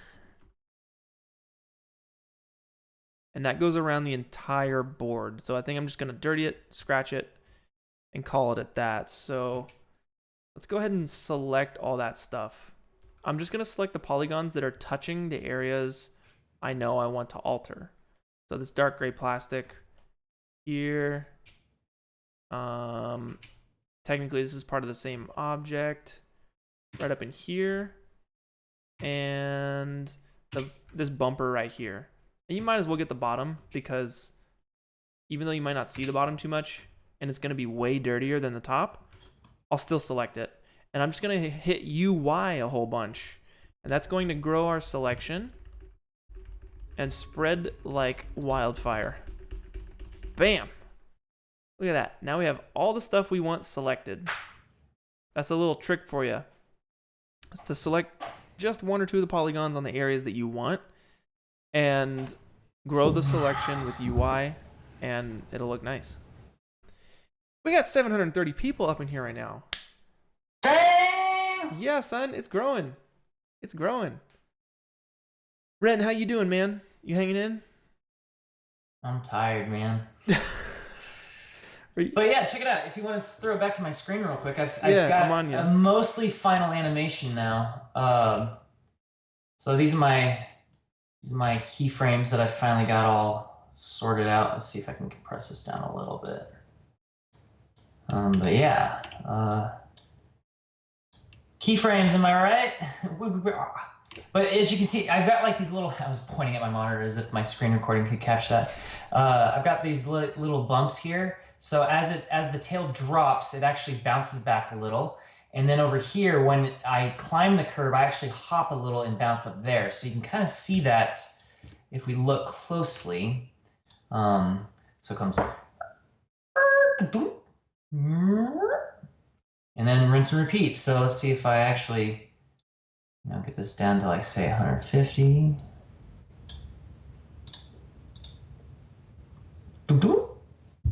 Dude, okay. One more time? Yeah. Not quite, a little bit more, yeah.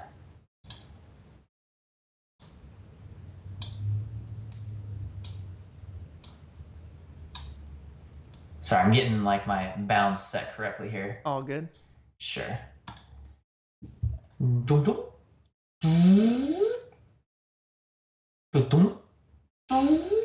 That's great, dude. Heck yeah. It still needs a little bit more tweaking, I think. I think I'm gonna maybe have the, yeah.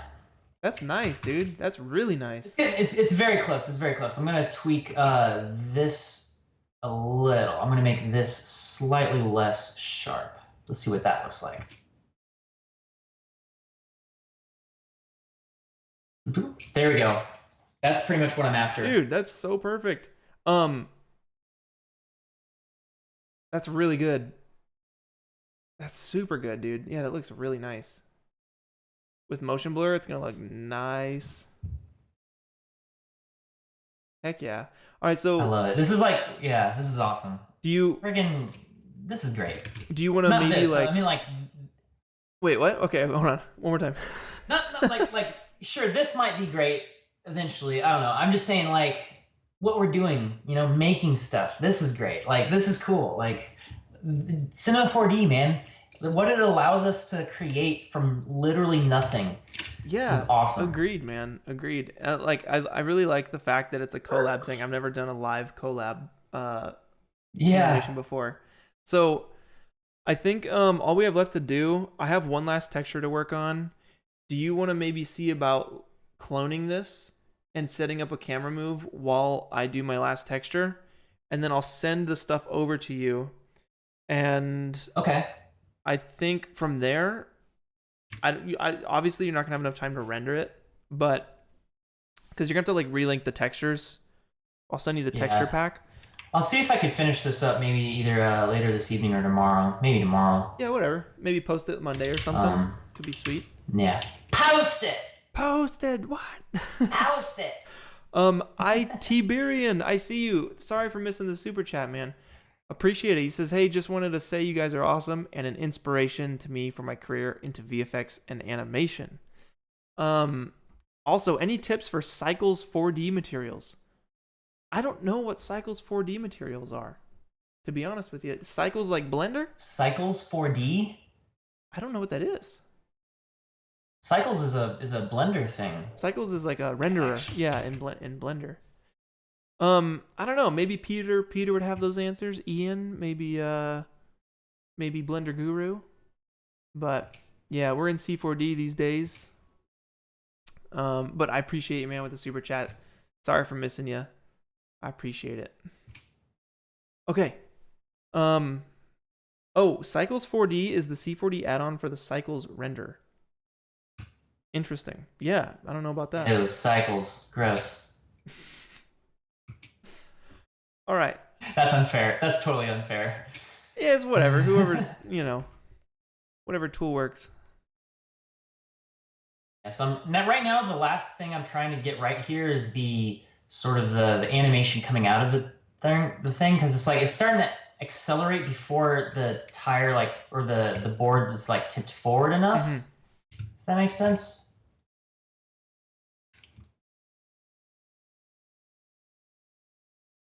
Oh snap! Kirillotron, what a super chat, man! Thank you. He says, "Hi Ren, hi Clint. Can I ask why don't you use Substance Painter for this kind of shading? I love to create custom shaders in Corona Renderer, but if I need to do extra detailing, I switch to Substance Painter." One simple answer: I've never used it before, and I don't know how to use it. But I would love to learn. I think it could be really fun. There's just a lot of programs to learn, a whole bunch. But man, thank you for the super chat. Yeah. Really cool. There we go. Now I'm getting something close. Let's see it. Ba-bunk. Dude, that's so good.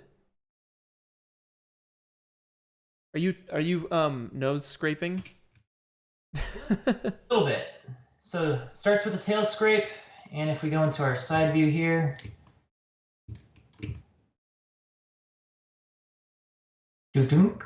See, it catches a little bit of air. Nice. Just a little bit. That's perfect, dunk, dude. Then dunk.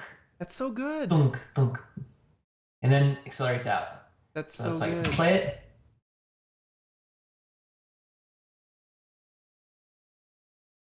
I'm pretty pleased with this. Like, this is getting pretty close to how an actual curb nudge looks in real life. Is your tire spinning right now or no? I haven't started that. Well, it's because the way I'm gonna do it is just by brute forcing the animation. So I have to make sure that like I have a locked cut. It's like I have to make sure my edit is locked before I start VFX. Yeah. It's like I gotta make sure my animation curves for the whole board is set correctly before I start animating the tire spinning. Yeah, that makes sense, man. Definitely. Or no. How can I link the rotation of an object to the linear movement of a single axis? Son, so like that's like some what is it? Espresso? What's it called? Espresso? Not the drink. I know. The espresso scripting stuff. I think that's what it is. Yeah. Dang, man. Does anyone know how to do that? Because it's like if I can just take this one object here, so I can freely rotate this. Yada like so. Where's the keyframe for that? Okay, so tire, keyframe. Which axis is this? Oh, H. Cool. So if I go back to the beginning, that keyframe. Okay, so now I should have that available here. Tire, there we go. Boom. Got my keyframe. Rotation. Which one is it? Roll that one down. Sweet. Okay. So if I could find a way to literally link this value using like pi to oh god. It's advanced. I know there's a way. I've done it before in 3ds Max. I animated a whole freaking bicycle for Henry from Minute Physics. And you did this in C4D way back then? No, I did it in 3ds Max. Got you. Yeah, there's a way to link it up. I'm gonna check the chat real quick. Tom Moore, thank you for the super chat. I appreciate you, man. Super sick. You guys are really popping off here with the super chats. Me and Ren are gonna get a nice dinner together, I promise. He says, "Hey guys, love the stuff. Any chance of an X particles or real flow tutorial in the future?" Real flow? Yeah, maybe. I don't know. Like I had X particles for a while. I really loved it. I need to update my license, but I think Ren is actually. Well, here's the thing. Ren, can we say anything about the god dang? Okay, what's the like volumetric real time Embergen? Embergen? Yeah. Yeah. What about it? Their Can we program say that they're anything gonna about that? announce hopefully at the end of this year. We probably shouldn't. Okay. I mean, Cool things ahead. yeah. I mean, I don't know if it's spoiling anything. It's like if you're on their Discord, you know all about it. But it's like, yeah, it's Yeah, I'm not they're gonna working spoil on anything. a liquid, they're a liquid solution, right? Yeah, that'd be Right super now, cool. it's like no. I asked them. I was like, hey, what's the like timeline on this program? Like, are we talking a week, a month, a year? And they're like, closer to a year than a month. So Yeah, they're hoping that maybe by the end of this year they'll have something to kind of like announce. So that'll it's be like, awesome. I mean, all their priority right now is entirely on Embergen, Yeah, yeah, which is I think the right move to make. It's Embergen is so cool. See, that's the main thing is that like I also want to get back into Embergen for all my like fire and smoke needs because it's so good at rendering stuff quickly. It allows you to iterate so much quicker than you could in say VFX. VFX was the fire and smoke simulation of choice for me back in the day. Worked in 3ds Max, did a whole bunch of smoke stuff. But you'd mess with some settings and hit simulate, and you'd wait for it to play out before you could decide, yeah, this isn't what I'm going for. Go back, change some more settings, let it play out, and then be like, that's closer, but not still what I'm going for. It's that process of iteration. You play, change settings, play again, change more settings until you start narrowing in on what you're trying to go for. With Embergen, because it simulates essentially in real time, it's so much quicker and it's like it allows. I mean, yeah, the rendering is quick and all, and you hit render and it's like almost done. That's cool, but that's not the thing that excites me most. It's being able to actually see the results in real time as you're changing settings. It allows you to identify what is working and what isn't working way faster, and so it allows you to dial in your final look really quickly. yeah. It's just more room for play and creation versus waiting around for the answer. You know. Yeah, yeah.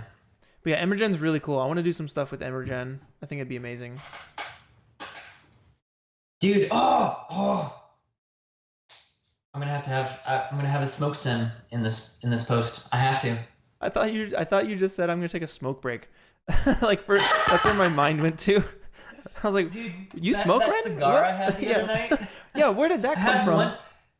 I don't know. I was riding with Jan on OneWheels like a week ago, and he happened to have a cigar on the ride, and it inspired me because I don't smoke at all, but I'll have a cigar every now and then. My dad likes to smoke cigars, so whenever I'm like visiting, him and I will like sit down and have like a little bit of whiskey and or some scotch and a That's cigar, cool. and I enjoy that. So I was like, you know what? I was at a liquor store buying some beer, and right next to the cash register was like a box of cigars, and I was like, grabbed one and put it on the 6-pack of beer. And I was like, all right, I'm gonna get it. That's and perfect. so then that night, as I was repairing Nico's OneWheel, I smoked that cigar. I smoked half of it before I was like, oh, I'm getting sick. Those cigar teeth. Yeah. Good times. Yeah, cigars. Good times. Man, more super chats. You guys are awesome. Kirilo says, by the way, Clint, to help Wren's realism, you could try add the displacement on the wheel material so that when it crosses an object, it'll create a squeeze from the impact by some distance mask. You guys think these OneWheel's tires squish a lot more than they actually do. That sounds like a lot, dude. That sounds like a lot.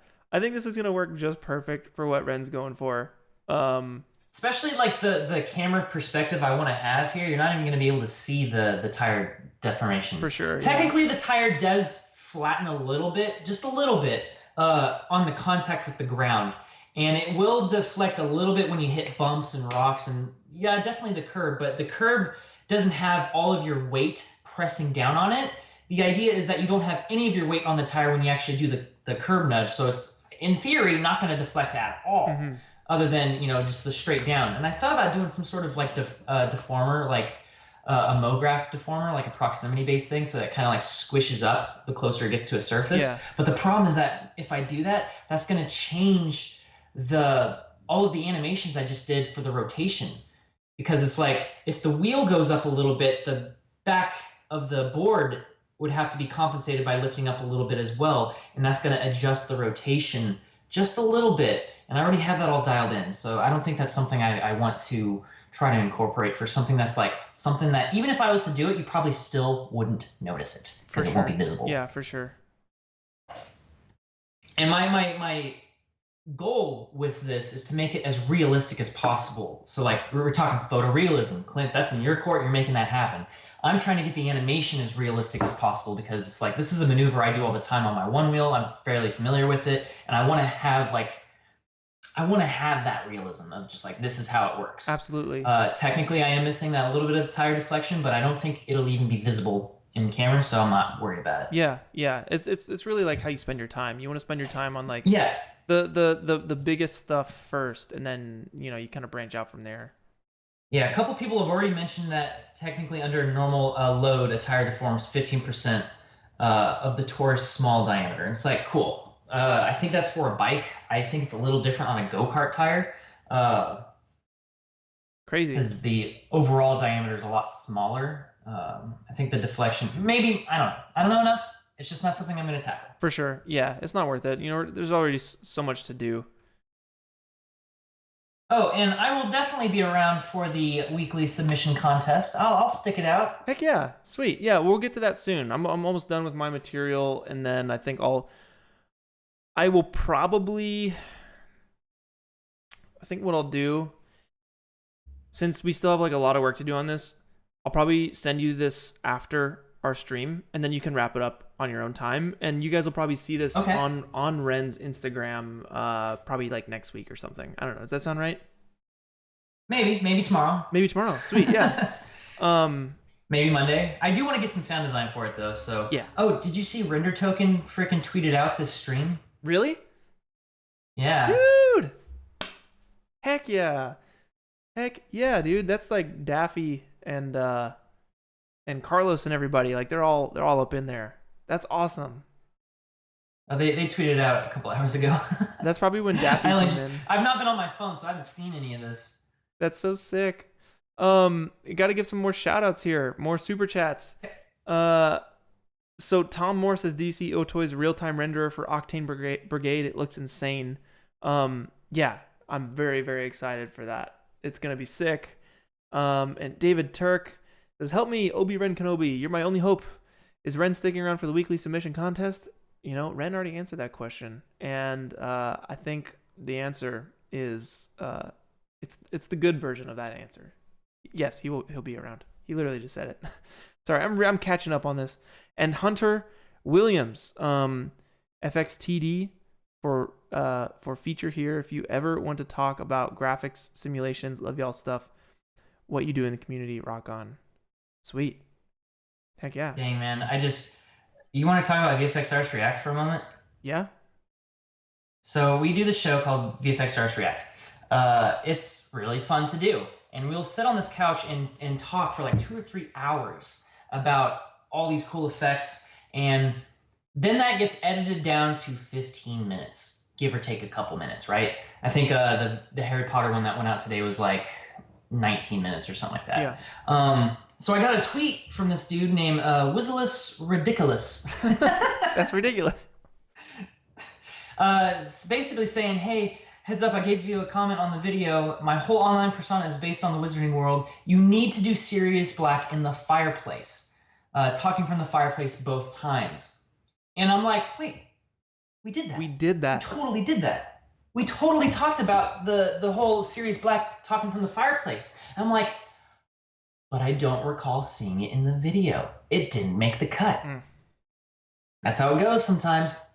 So it's like, that's indicative of like a lot of things that happen with this show is that like we'll actually say something, we'll talk about something, and then it just doesn't make it into the edit, and then you get commenters being like, why didn't you talk about that? Oh, you should have talked about this. Oh, the fact that they didn't mention this one thing here means they don't actually know what's going on. And it's like, in truth, we did know what's going on, and we did mention it, it just didn't make it into the video. So people have like this weird warped perception that like 100% of that video, it's like they think that our videos are like recorded in real time, and if we didn't say it in the final product, we didn't say it at all. Yeah, which makes sense. It gets confusing. But it's just frustrating sometimes. Yeah. It's like, we did talk about it. No. It gets confusing because we'll also it's the clarifications. Well, it's just like, did we talk about that?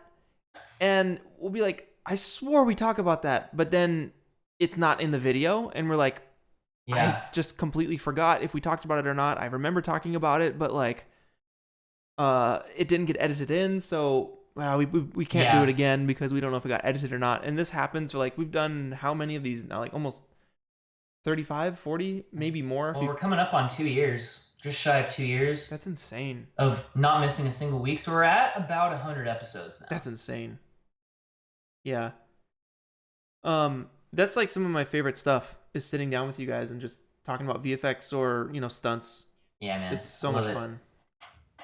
All right, let's wrap this up and let's get to these winners. Yeah, sounds good to me. I'm basically finished with my guy here. It's looking pretty good. I just need to take this like gray texture and tone it down. This bit here, it's too much. So I need to find it and tone it down. But you know what? I can do that later. That's no fun. This is what we're looking at though. It's like a dirty OneWheel. And Wait, can you have like more of a background on that thing? It's kind of hard to see with the black background. okay, cool, yeah. Let's do Like turn on an HDRI. totally. Let's do like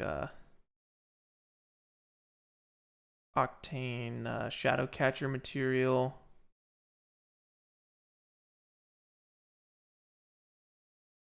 And maybe Nice. See, that's looking good. That is a used OneWheel. yeah, man.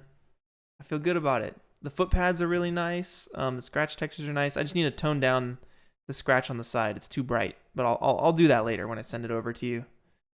And yeah, the inside of the wheel Okay. weld is looking like really nice too. It's all dirty and stuff. Mm-hmm. Wait, flip it around to the other side so we can see it from the sunlight side. Oh, there's this piece that's, I think the material is not connected on this bit. Interesting. So the plastic, so the metal rail scratch marks look fantastic, but the plastic above it, I'm not sure would be that scratchable, or it would look like that scratched. You know? Oh, 100% agreed. Yeah, 100%. Let me load this.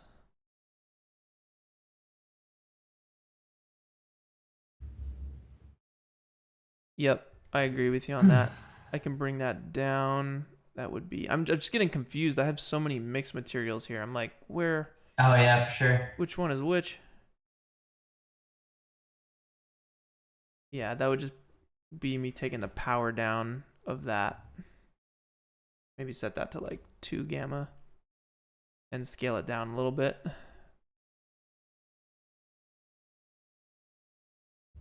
And maybe even switch it out for another one of these scratched textures.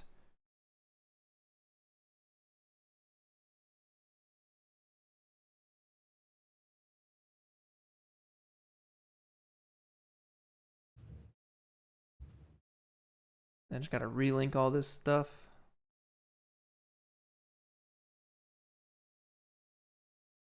And take down the brightness of this scratch right here. I don't know why.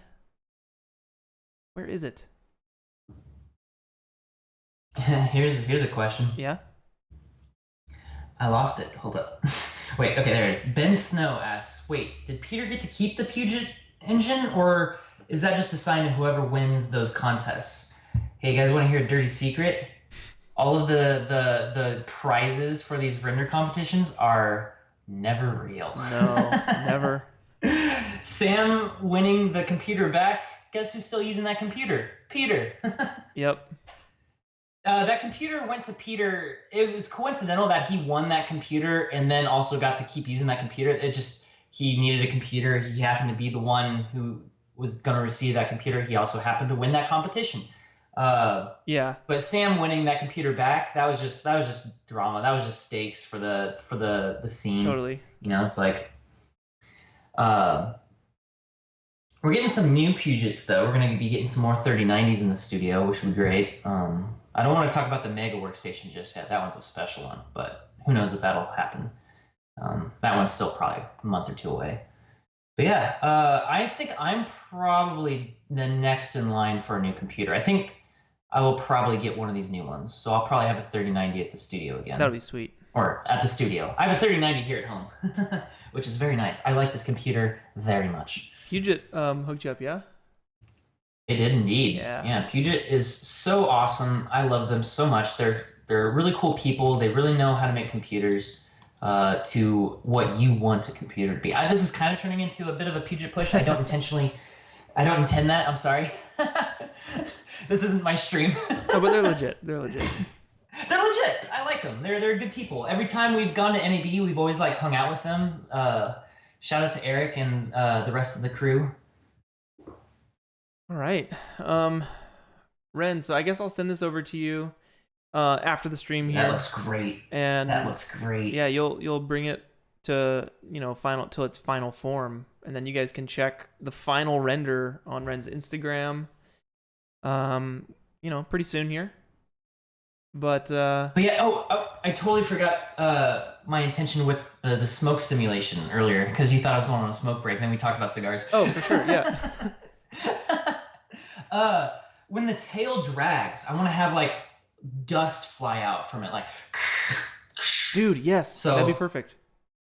Maybe have a bit of a little smoke sim for that. I don't know. That's starting to get into the territory of like that's a lot of effort. Yeah, but I don't know. Maybe this could be something that you put a lot of effort into for the sake of it being a big thing to drop at some point. Who knows? Maybe, I don't know. Dude, yeah, dude. Yes, Wren, which is, you gotta get that submission going, son. I know. That's a priority for me this weekend. I'm gonna get my submission to Super Rare for sure. All right, last little shout outs here for all y'all super chatting. Zach, I see you. Thank you for your support. I appreciate you. Tom, once again, thank you so much. He says you do VFX for Attack on Titan for 3 hours and we only get 15 minutes. I've never been so upset. Don't worry, you get the best of it, I promise. Yeah. And Zach, did you watch Attack on Titan trailer in Corridor's Reddit? I know Wren's all about Attack on Titan. Dude, Attack on Titan. It's me, Nico, Christian, and Matt. We're all like super into Attack on Titan right now because the 4th season's happening and it's so good. It's so good. I don't know if you're talking about a specific trailer in our subreddit, but yeah, Attack on Titan in general is pretty awesome. I've only seen season 1. It's a good show. It's a good show. All right, guys. Yeah, I feel like my camera is just like smeared with Vaseline. Except for your face. Yeah. That's hilarious. All right. So here's what we're going to do. I'm going to take a 5-minute break here. Okay, guys? Wren and I are going to side the winners, and we're going to come back at you with the weekly challenge winners. There's going to be 5 of them, and then I got some honorable mentions for everybody. So stay tuned, all right, guys? We'll be back. 5 minutes. Don't go anywhere. Maybe grab a water or a snack or something, but we'll see you guys soon. Peace.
All right, everybody.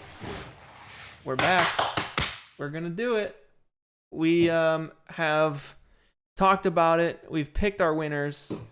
It's very difficult to do because there's a lot of really, really nice renders.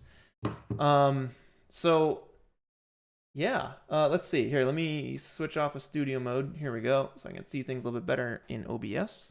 All right, y'all. Thanks for hanging out with us.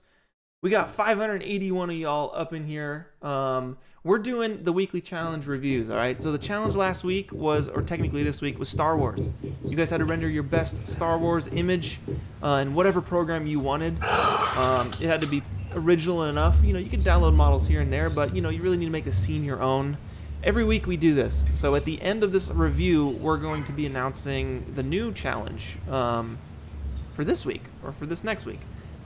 But yeah, let's get into it, guys. The first winner of the Star Wars Weekly Challenge is none other than Mr. Visual himself with this incredible Millennium Falcon. This thing is ridiculous. Yes. It's so I love that good. one. Like the colors, everything about this, the colors, the textures, The contrast. yeah. Like, I wish I could see a little bit more detail in the shadow of like the dish and underneath the cape. It's just pure black. yeah, but it's like, But I love it. yeah, it's stylized.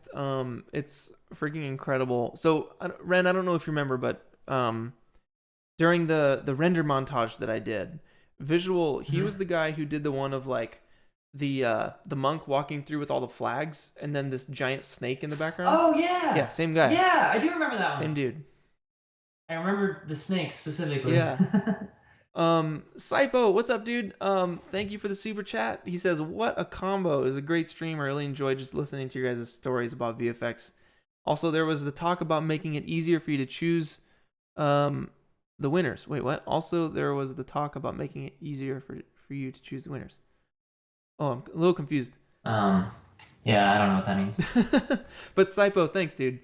And if you guys don't know, Saipo's the guy who make the render clock on the Discord. So you'll see a countdown, however many days, hours you have left to get your render in. That's Saipo. So thanks, dude. All right. According to Ben Langdon, I'm too loud. No, you're good. You're mixed. I got you mixed. No, I think he meant my personality. Oh, that's nonsense. No, I don't know. I'm just guessing.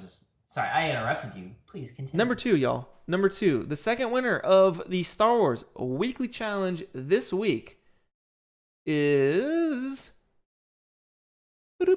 Moonshake 3D with this render right here. It is a perfect render of R2-D2. Oh, that's the R2 you're talking about. That looks great. It's insane. Like, the freaking quality on this is ridiculous. It looks photoreal. You could make a short film animation out of this right now, and it would look photoreal. Your imperfections are perfect.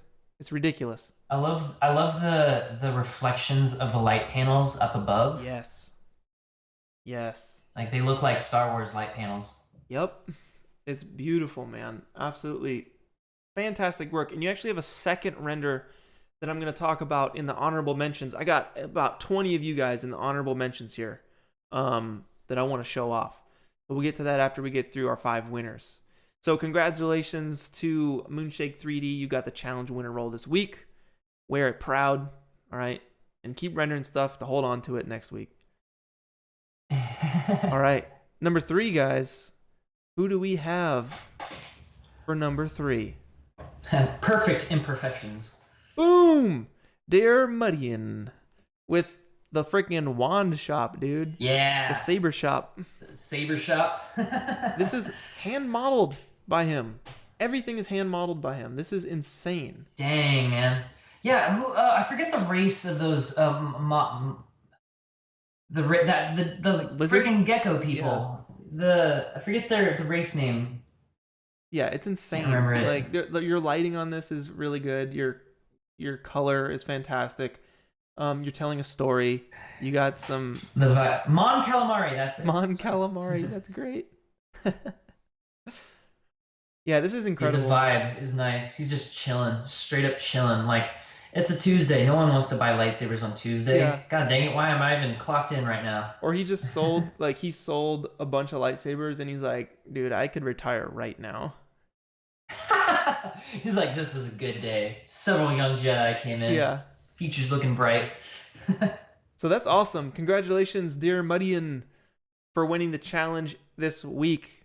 Hang on to it. All right, you got the challenge winner roll for this week. All right, 2 more, and then we get into the honorable mentions, and we'll wrap it out. So let's do bam, and the 4th winner of the weekly challenge this week is MOK2. I think that's your name. I think that's your full name. Mach 2? Mach 2D2? Oh, this is a K2SO. K2SO? Is K2SO the robot? Yeah. Oh, okay. Well, then I guess Mo is your name? Yeah. Anyway, this is awesome. I love this. Like, it's such a chill little scene. It's a different take on the Star Wars vibe, which I really like a lot. I love your color. Love his freaking sandals. Yeah, the Japanese wood sandals. It's freaking great, dude. Yeah, I burst out laughing as well. The colors are sick. I love the clouds in the background. You got that really nice puffy cloud look. So the actor who played this robot in the movie is the same actor who did the robot from iRobot. Really? Yeah. Oh, that's sick. Wait, iRobot. That's the one with Will Smith, yeah. Right? That's okay. I got the name right. Cool. Yeah. I'm blanking on his name. He's been in a lot of cool stuff. Firefly, Serenity. That's sick. Yeah. Anyway. That's awesome. And yeah, dude, this I don't know if you've ever played Tekken, but this definitely gives me Yoshimitsu vibes. Alan Tudyk. That's it. Oh, the actor? Yeah, some Tekken vibes. It's because of the hat. Yeah, the actor's name is Alan Tudyk. Nice. But yeah, do that hat, that little Vietnamese sunshade hat. Yeah, I love it.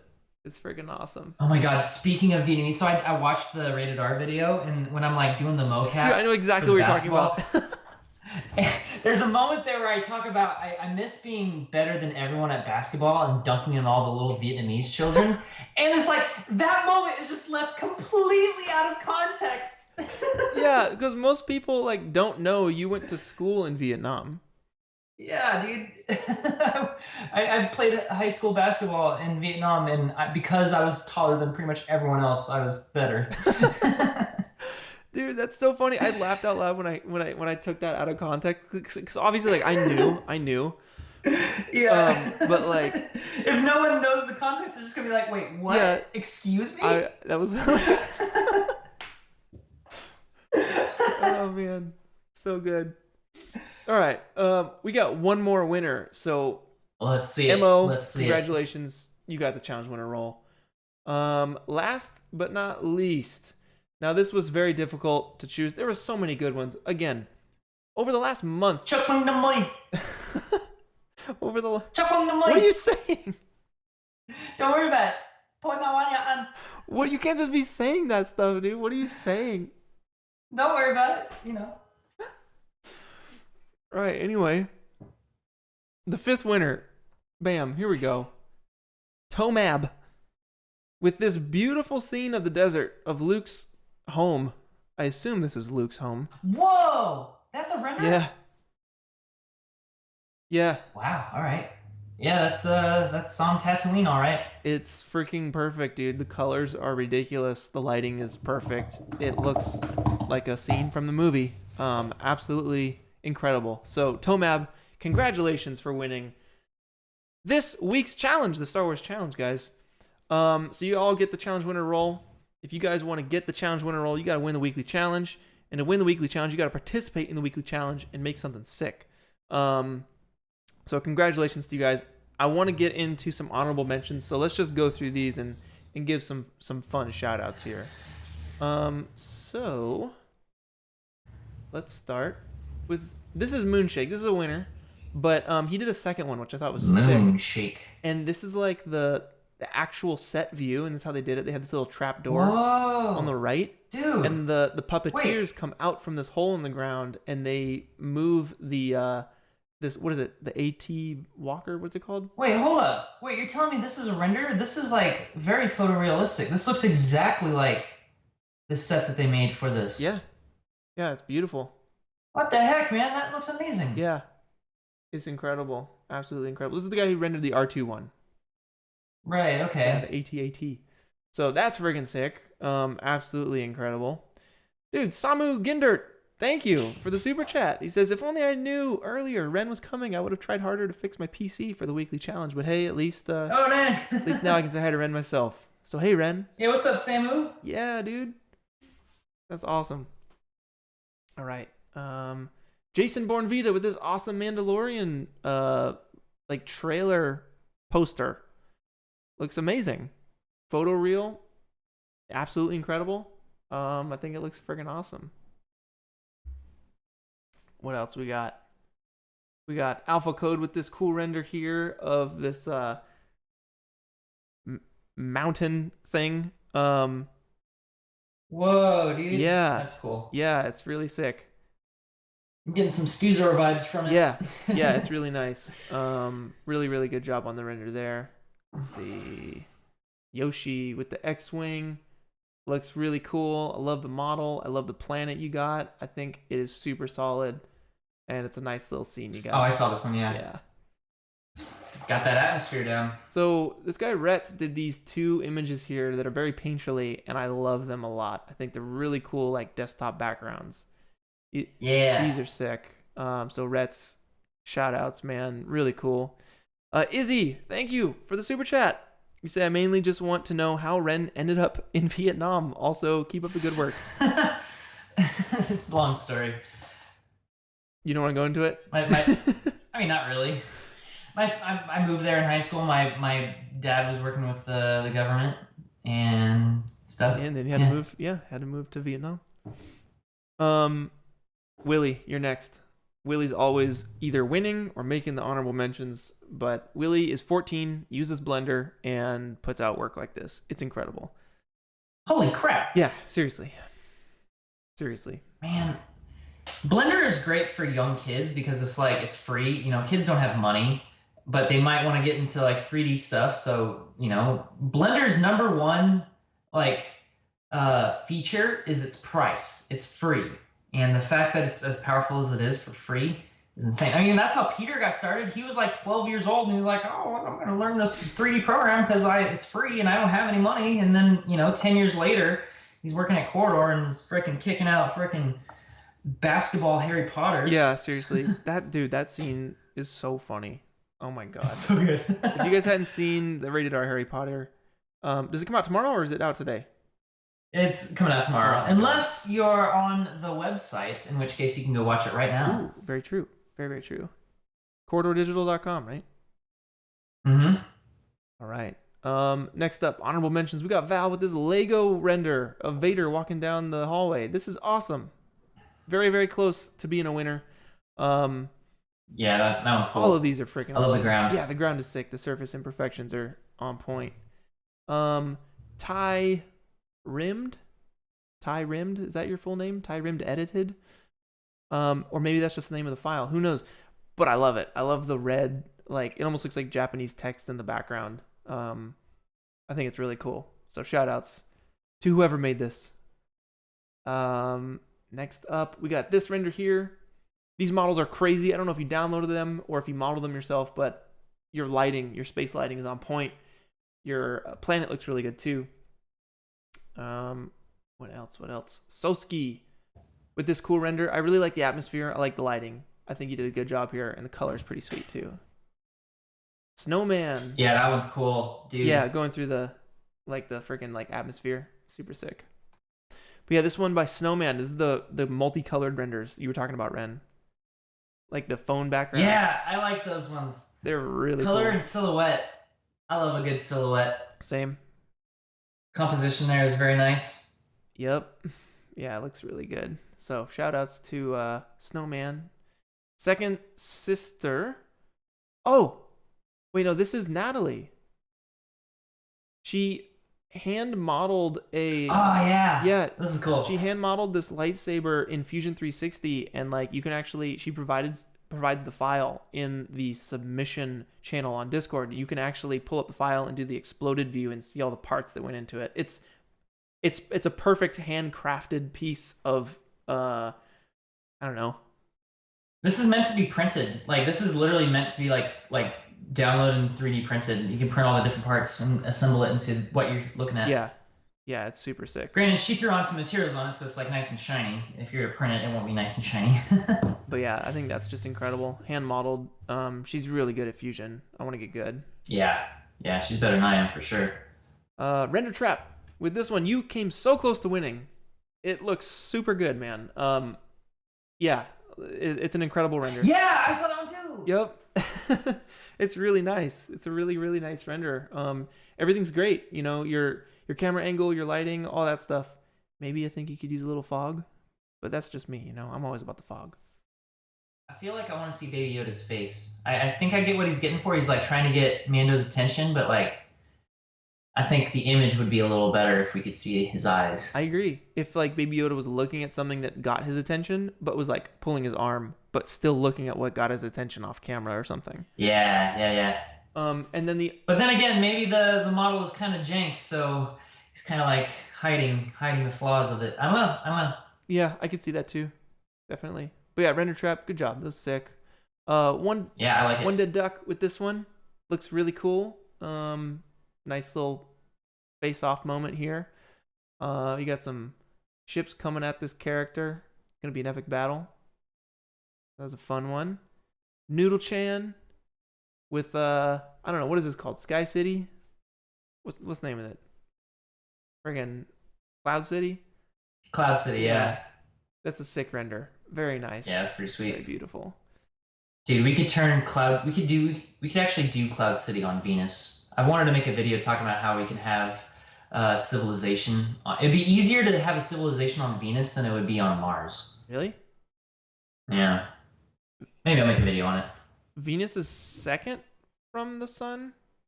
Yeah, so it's a lot closer to the sun. They had a whole their environment sucks. Yeah, I mean, I can only imagine any other planet's environment just being rough. Yeah, it's we sent a rover there. The Russians sent a rover there a couple decades ago, and it managed to snap 2 pictures before the rover melted. Jeez. It's so hot. It's like 800 degrees on the surface of Venus. Oh my god.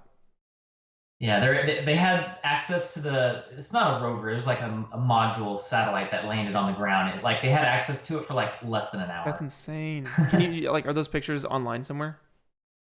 Yeah, they are. That's cool. That's super cool. All right, we got like 3 more and then we'll wrap it up here, guys.